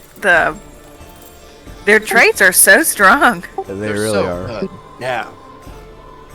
Okay, Brandy, as you walk around the room here, first thing you notice is you've definitely been here before. This is the inn. This is the Sleepy Stone. This is at the Blue Basilisk Bayou, which you remember thinking when the storm was happening that even though there are scoundrels there, you kind of it'd be good if the place was still around. When you got back, and you seem to be here. Everything seems to be the way that it was. You can smell whatever's in the pot cooking. It seems like maybe chicken or something like that.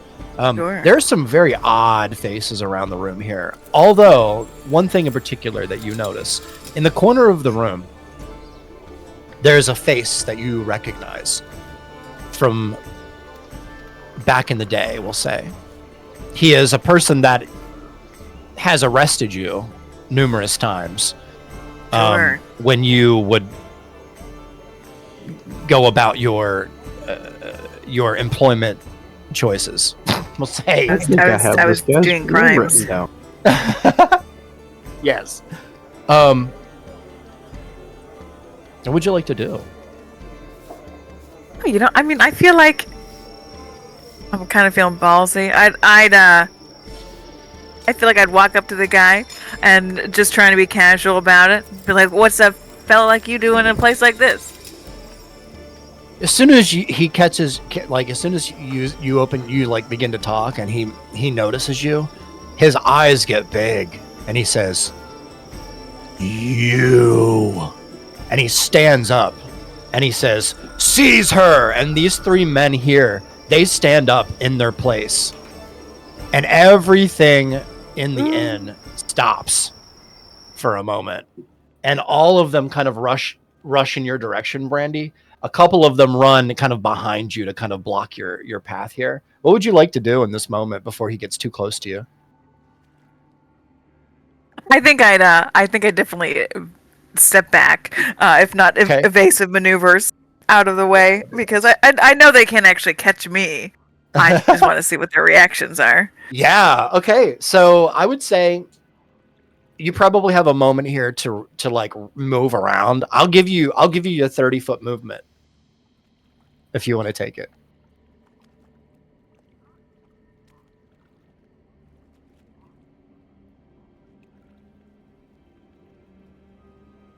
And the door is directly behind me, right? Mm-hmm. Yep.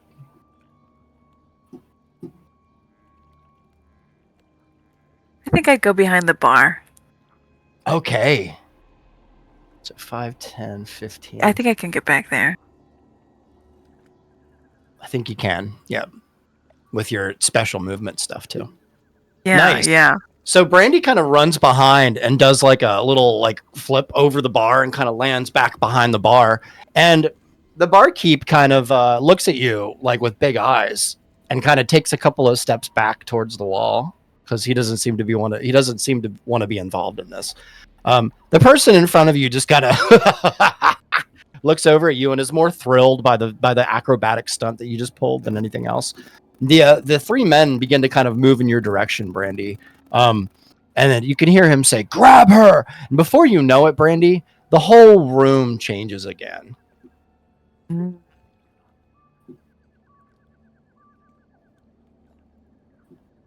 Sorry.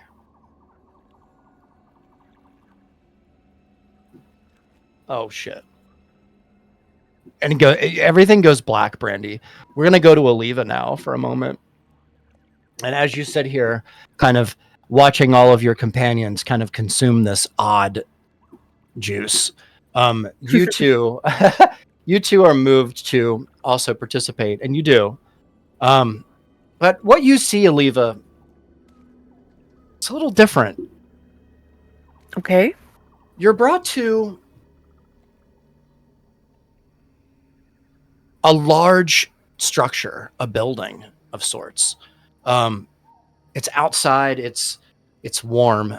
The leaves are blowing, or the wind is blowing. You could hear the leaves kind of rattling in the trees around you. You hear a familiar voice call to you. It's your brother.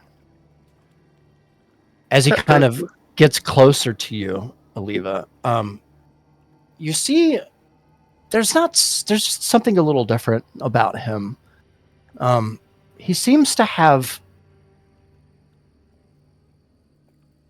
just a different energy about him as he kind of rushes up to meet you from behind. You can see a horse that he unmounts, kind of runs up behind you.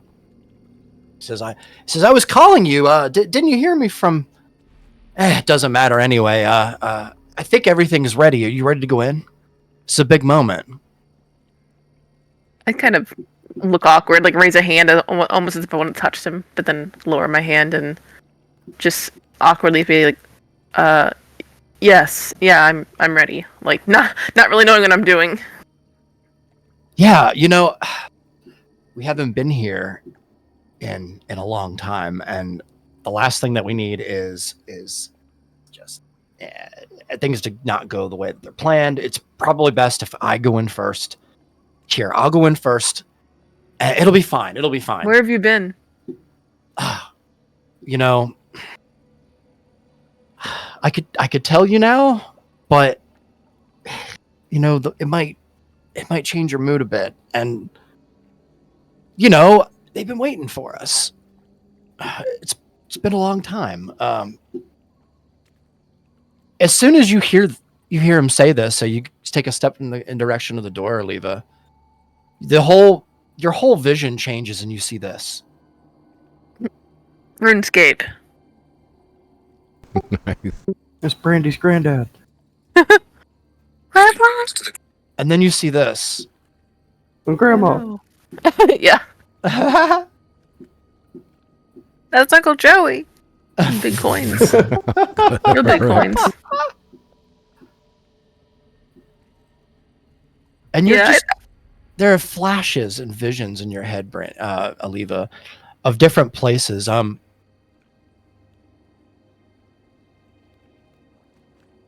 Do I recognize any of these, like the armor, the coins, anything? Roll a history check.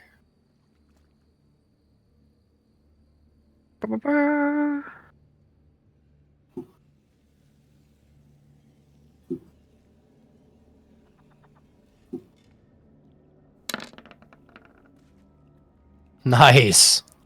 19. Here. Sorry about that, guys. It's been a minute. You do not recognize any of these, Aliva, but you notice something odd. Clothes are gone from these skeletons, but all the weapons remain. The treasures remain. As you kind of get these visions pass through your brain. You see a couple of places that you don't think you've ever seen before. And then before you know it, you're brought back to the hut. You're kind of taken out of your vision quest here, whatever this could possibly be, and you're brought back, and there's a voice that you hear, and it says, "The heart is not what you think."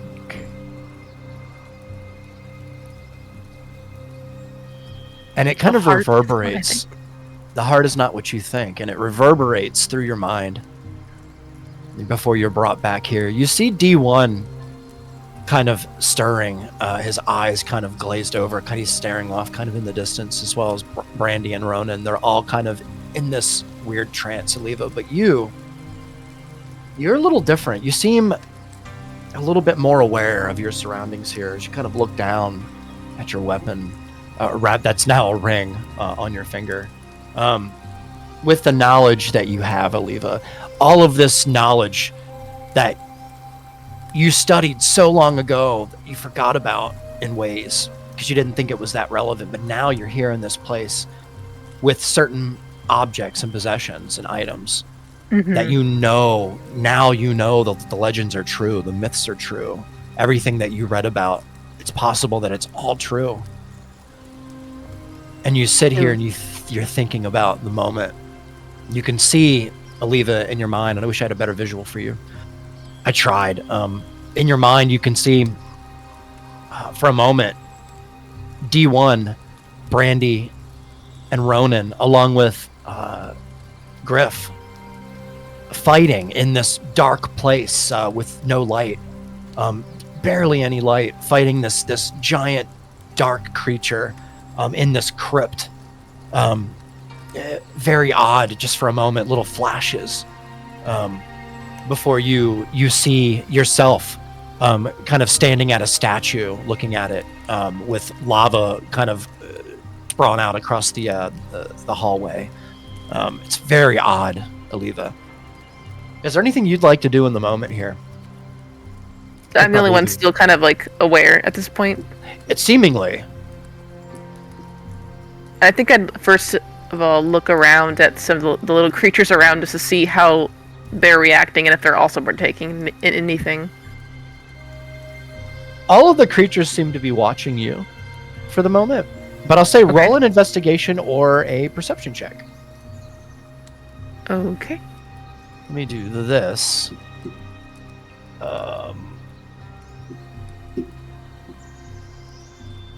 Trials. Staircase.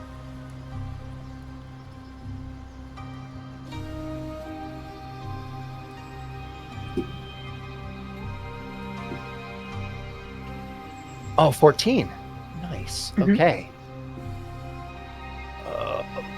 I'm looking for the map and I can't find it, you guys. Okay.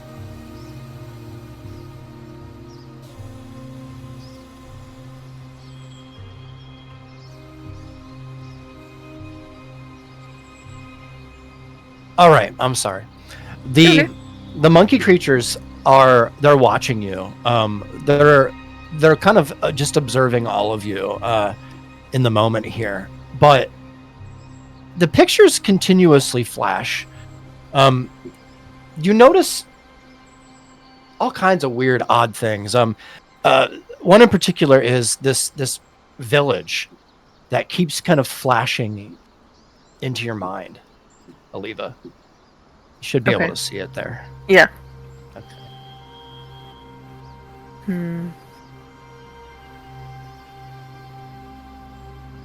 I think at this point I would kind of just try to get a read on my actual companions to see, are they comfortable? Are they okay?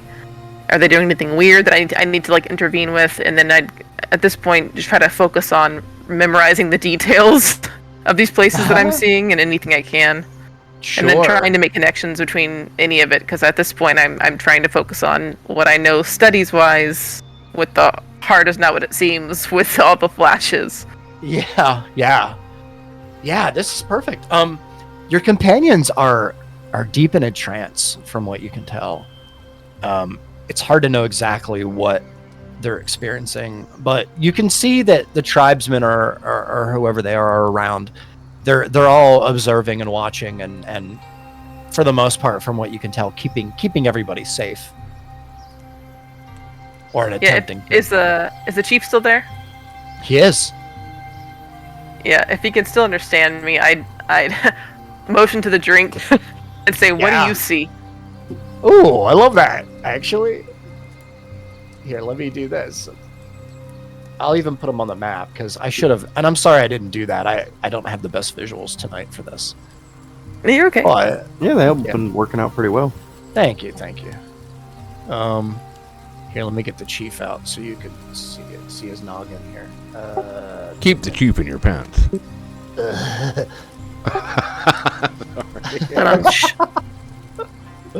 There you go.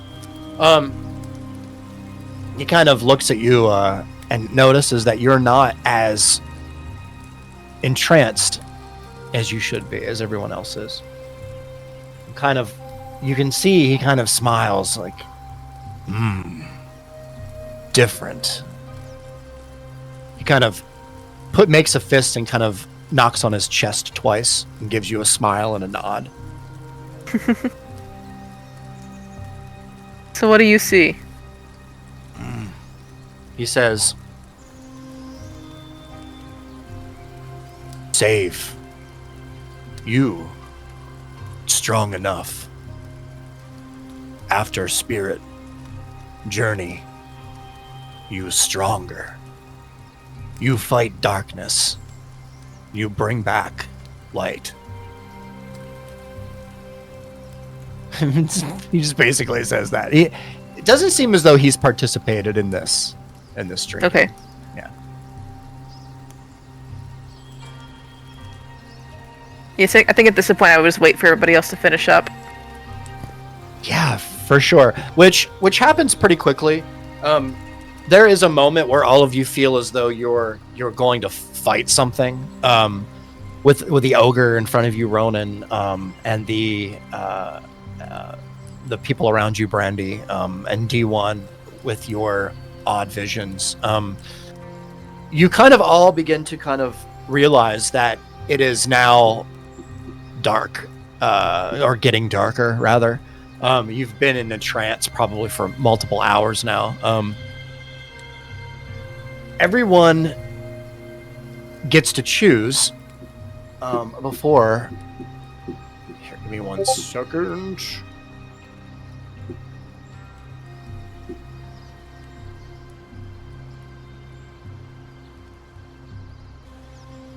So since you all partook, all of you get to learn a little bit more about yourself.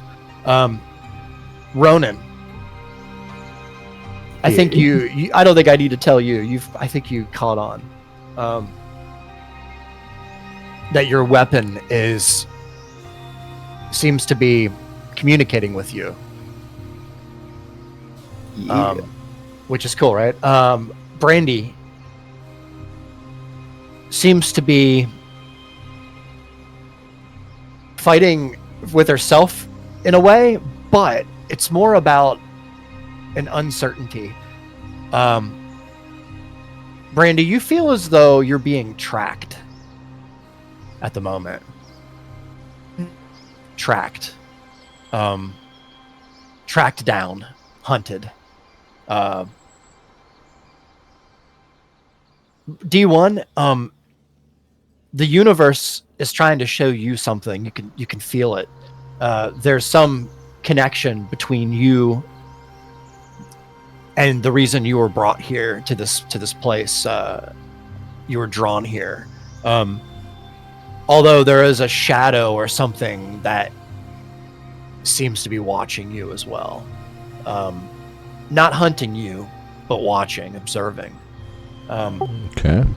Aliva, through all of your journeys in this place, and from what you know, your knowledge of the amulet of Athazar, of the different things that existed through history, the timeline of horrible things that might have happened in this place. You still feel rejuvenated in this moment here, and still feel as though there's a reason to continue on in this fight, as opposed to just kind of going off on your own. You feel kind of drawn for some reason to this particular mission of killing or stealing the heart of this horrible, dreadful creature that seems to be ruining everything around the swamp here, including an ancient dragon, a wise dragon that has lived here, from as far as you know, anywhere from 800 to 1400 years. Yeah, it's very compelling. Buck boy. Really old, yeah. And as such, I'd like to offer each of you your reward. I'm going to go ahead and list the rewards here in story character info, and you may choose one. I won't make you roll for them. That would be ridiculous. So here, let me list them first.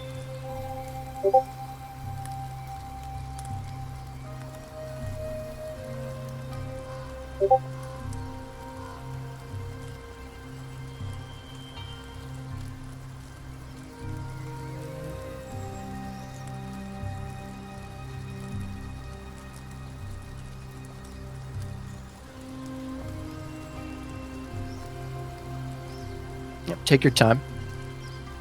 If you also want to get up and pee, maybe take a little break as far as that goes, please feel free. Yeah, we got 20 minutes. I'm good. Yeah. Okay. Yeah. I feel like poor Ronan needs that first one.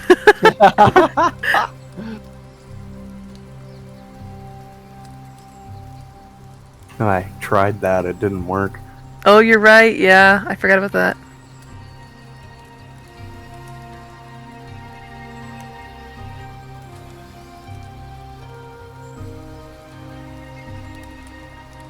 I feel like Prosperous might be a good one for me, but I'll let other people decide.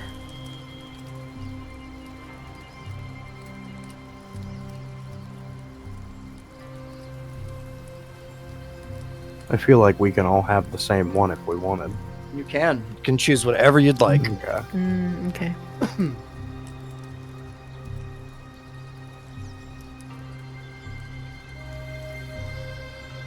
Take your time. There's no rush. So do these tokens replenish? No. Okay. No, this is a once and done.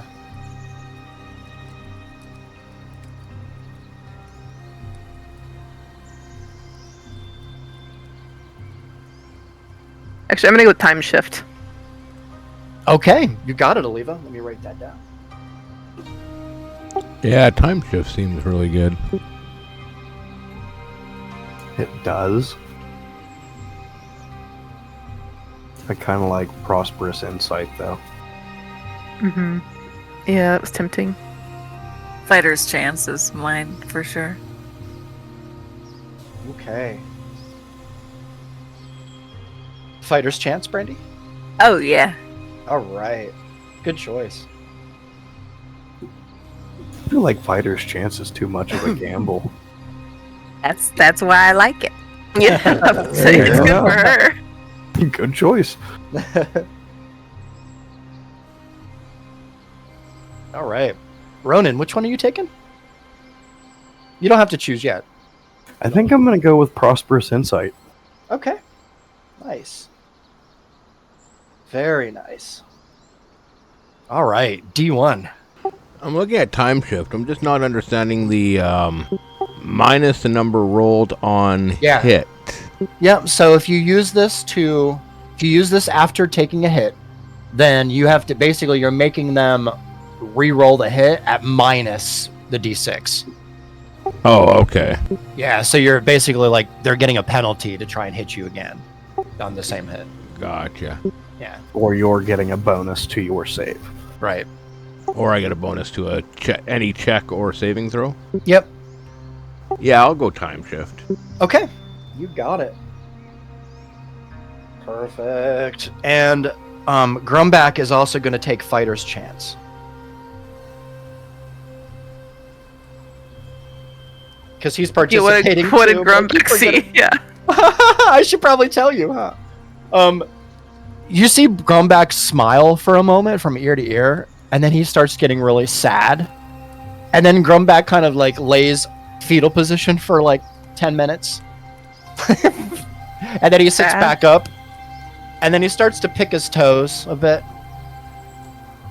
And then he comes back to and goes, that's all he says. Poor guy.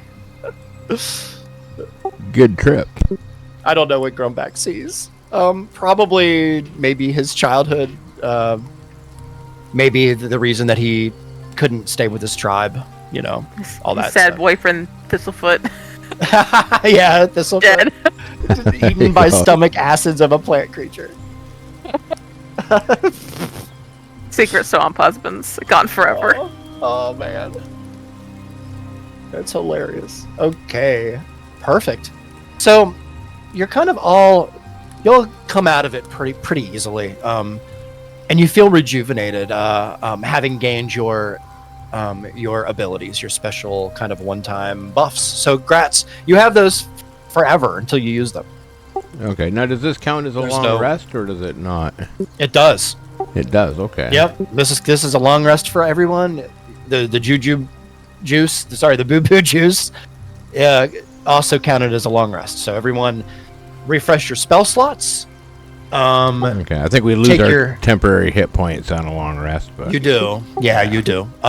Take your HP back up to full. Awesome. Excellent. So, if you'd like to, we can just fast track the time here. We could do anything, right? To make it kind of closer to. We'll just say that it's morning, or we'll just say that it's afternoon. We'll just say that it's afternoon. That's good enough. We'll say it's 1 p.m. All right. Because you got the days for a while, probably 6 hours, 7 hours. okay.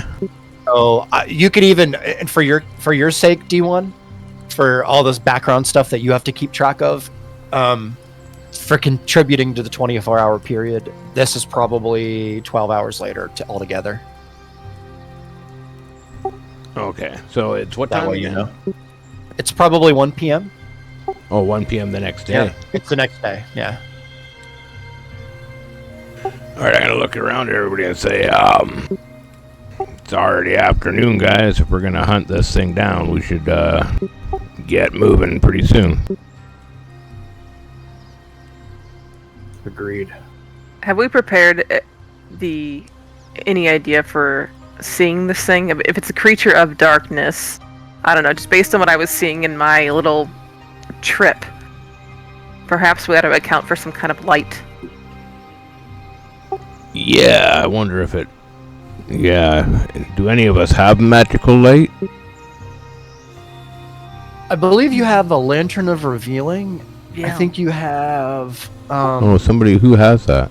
I think you have a couple ways to make light. I'm trying to remember here. I mean, I have torches, but I just kind of look at Aliba. yeah, Here's the light of nobody a has nobody just has the light cantrip. Yeah. Detect light, evil, good poison. So she gets to re-choose her spells because it's a long rest. But I'm just looking at her list here. Yeah, I have the lantern. Oh, okay. Nice.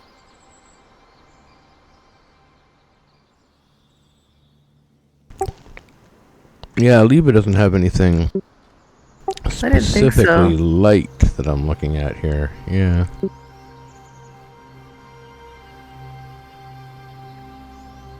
Okay. We're doomed. Well, lantern or revealing could definitely be handy. I don't think D1 has any specific light spells either. I thought I'd probably ask the chief. we had done light on an arrow not too long ago. Oh yeah, so I do have. That's a good point. I have my tinkering.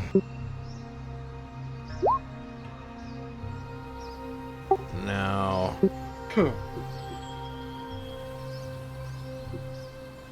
Damn, this is long. Oh, sheds bright light in a 5-foot radius. Dim light an extra 5 feet, so not great, but Yeah. Must suck not to be a warlock with Eldritch Sight. yeah. Or Devil Sight, my bad. This is going to be some of the fight of this play of doing this. This is going to be dark and fun. I'm glad I thought of this then. Scary. It's going to be scary. No, this is a good idea. Whatever you can figure out to make light, I would Yeah, definitely I'd do ask that. the chief Yeah. if they had any sort of light sources or anything that could, I don't know, That's a I don't great know, do question. something. Excuse me. Let me see here.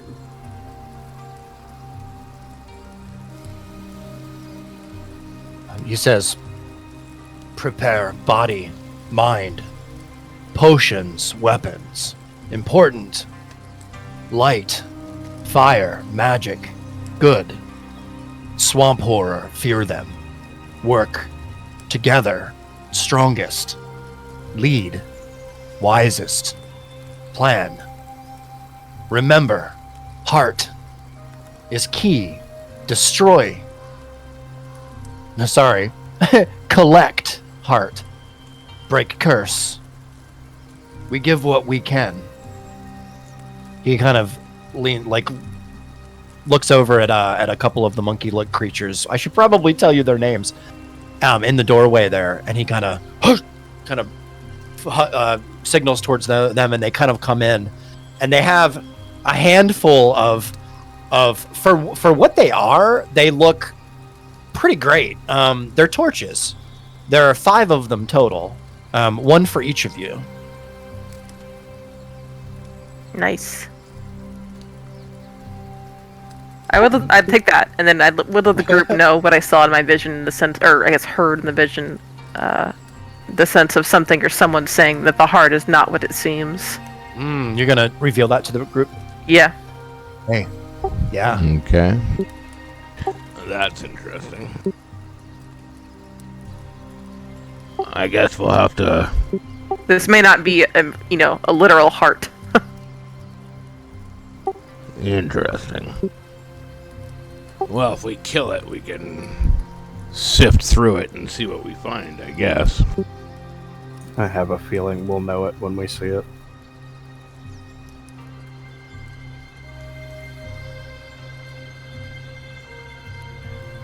Right.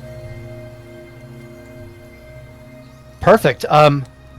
As the chief kind of smiles at you all and looks at you all, he kind of stands up straight, and D1 goes over to you and kind of gives you a smile and a pat on the shoulder, like a big pat on the shoulder, and he hands you, here's that word everybody loves, a satchel. Satchel. Satchel. Satchel? Satchel. He hands it to you, and you can tell it's pretty heavy, D1. You can hear some clanking around in there. You flip open the lid? Or the flap? Yeah, we'll take a look inside. Yeah, so there are 6 potion bottles in there, and 3 scrolls, from what you can tell. Okay, if I look them over, is there any identifying marks of what they are?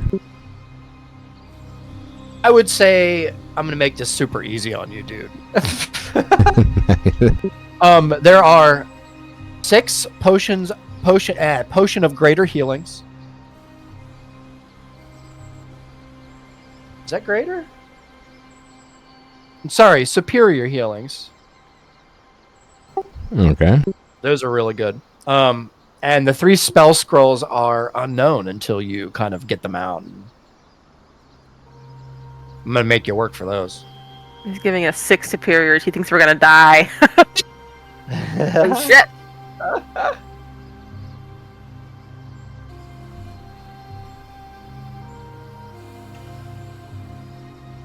We also have some potions and shit that I think we should take before we go into combat.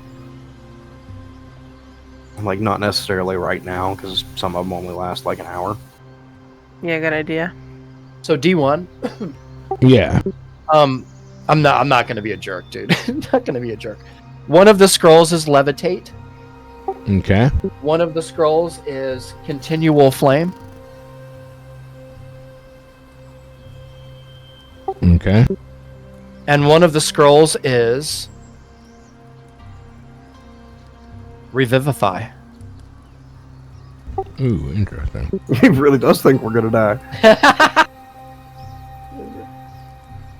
Now, Oh no! the cool thing about this is the revivify D1 has a little pouch, a little closed pouch that's kind of wrapped up with the scroll itself. And there seems to be something in the pouch. Okay. I'll look inside the pouch. The pouch is the required reagent to use the spell, Got it. which I believe is a diamond, which is really expensive.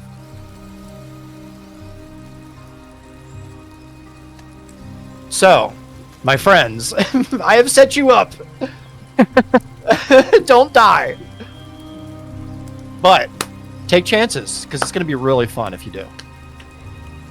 Now you can take chances without having to worry so much. But anyway, all right. So the chief is kind of gives you like a smile, like a stern, you can really nice, kind of friendly, and he kind of breathes out, and he leads you outside the tent. There are 3 monkey-like creatures, which he comes up to you, and he puts his hand on each of your shoulders, and he says, he puts his hand on his chest, and he looks at you each, and he says, Valor Achu. And he bows at each of you. Gesundheit. I knew that was coming. I knew it. That's fucking awesome, dude. I should give you like gold or something for that. I mean, it was kind of inspiration. It was kind of put in there. Yeah. I mean, I would double take when he said that. Like, visibly double take. oh, okay. You got it. Yeah, and you take note of the name. He says Valor Achu, which is odd, but you'll a name that you'll probably remember for some time as you kind of all proceed out of the tent here into the fresh air, and you see above you the skies opened up. You can see the blue sky and the clouds above you, the birds chirping, no sign of storm or rain or anything like that. Seemingly, before we go, yeah. can I ask the chief, is there somewhere that we can put this? And I'll gesture to the displacer beast. I want to keep it safe. Can you take care of it while we deal with this? Creature safe, small. He goes over to it, and it kind of looks up at him with hesitation. You can see its ears get low. He kind of points over, makes a noise to somebody like near the entrance of the tent, and motions over to them, and they come over. It's a small female, and it seems to have a couple of children with it. They come over and they take it, and it resists a lot, but they kind of nod, and they kind of take it over and over to the corner of the tent there, and they tie it around the leash around one of the supports, and they lay some food down in front of it, and it seems to kind of look at you and then eat some of the food. We'll go over and give it a pet, just for a little while. I'll be back. Nice. It seems to acknowledge you. It seems a lot more comfortable with you now than certainly than it was. All right, perfect. So, is there anything that anybody else would like to do in this moment before we move on to the next section? Which you see there are three. Sorry, I should have said this first. there are 3 of them, these monkey-like creatures, as you come to know them, the Valorachu, who are seemingly saying goodbye to maybe their families or something. There's a couple of females there there's some young ones, and there's some tears from what you can tell, and some D1. You can actually understand everything they're saying actually because you spent the time. It was only an hour, and we just spent more than an hour. Oh shit! Yeah. Great. Thank you for being honest. Well, I'll tell you what. For the sake of it, you can tell that they look as though they're saying their last goodbyes to these 3. Oh yeah, those fucking things ain't coming back. Sorry. So, there's 3 of them. They have thick furs on, pretty good spears from what you can tell. A dagger at each of their sides and a bow, with a quiver and some arrows in the back, as well as a little satchel hung to their side as well. You're pretty sure there's probably a potion or 2 in there as well. All right. Is there anything else anyone wants to do? Just get ready to go. Yeah. Okay. Well, if that's the case, then I think this is a good spot to end the session for this evening. We're going to come back next time with, and we're gonna make our way to the ruins and into the very place. So hooray! You guys are rock stars. Yeah. Thank you for being so patient. Yeah.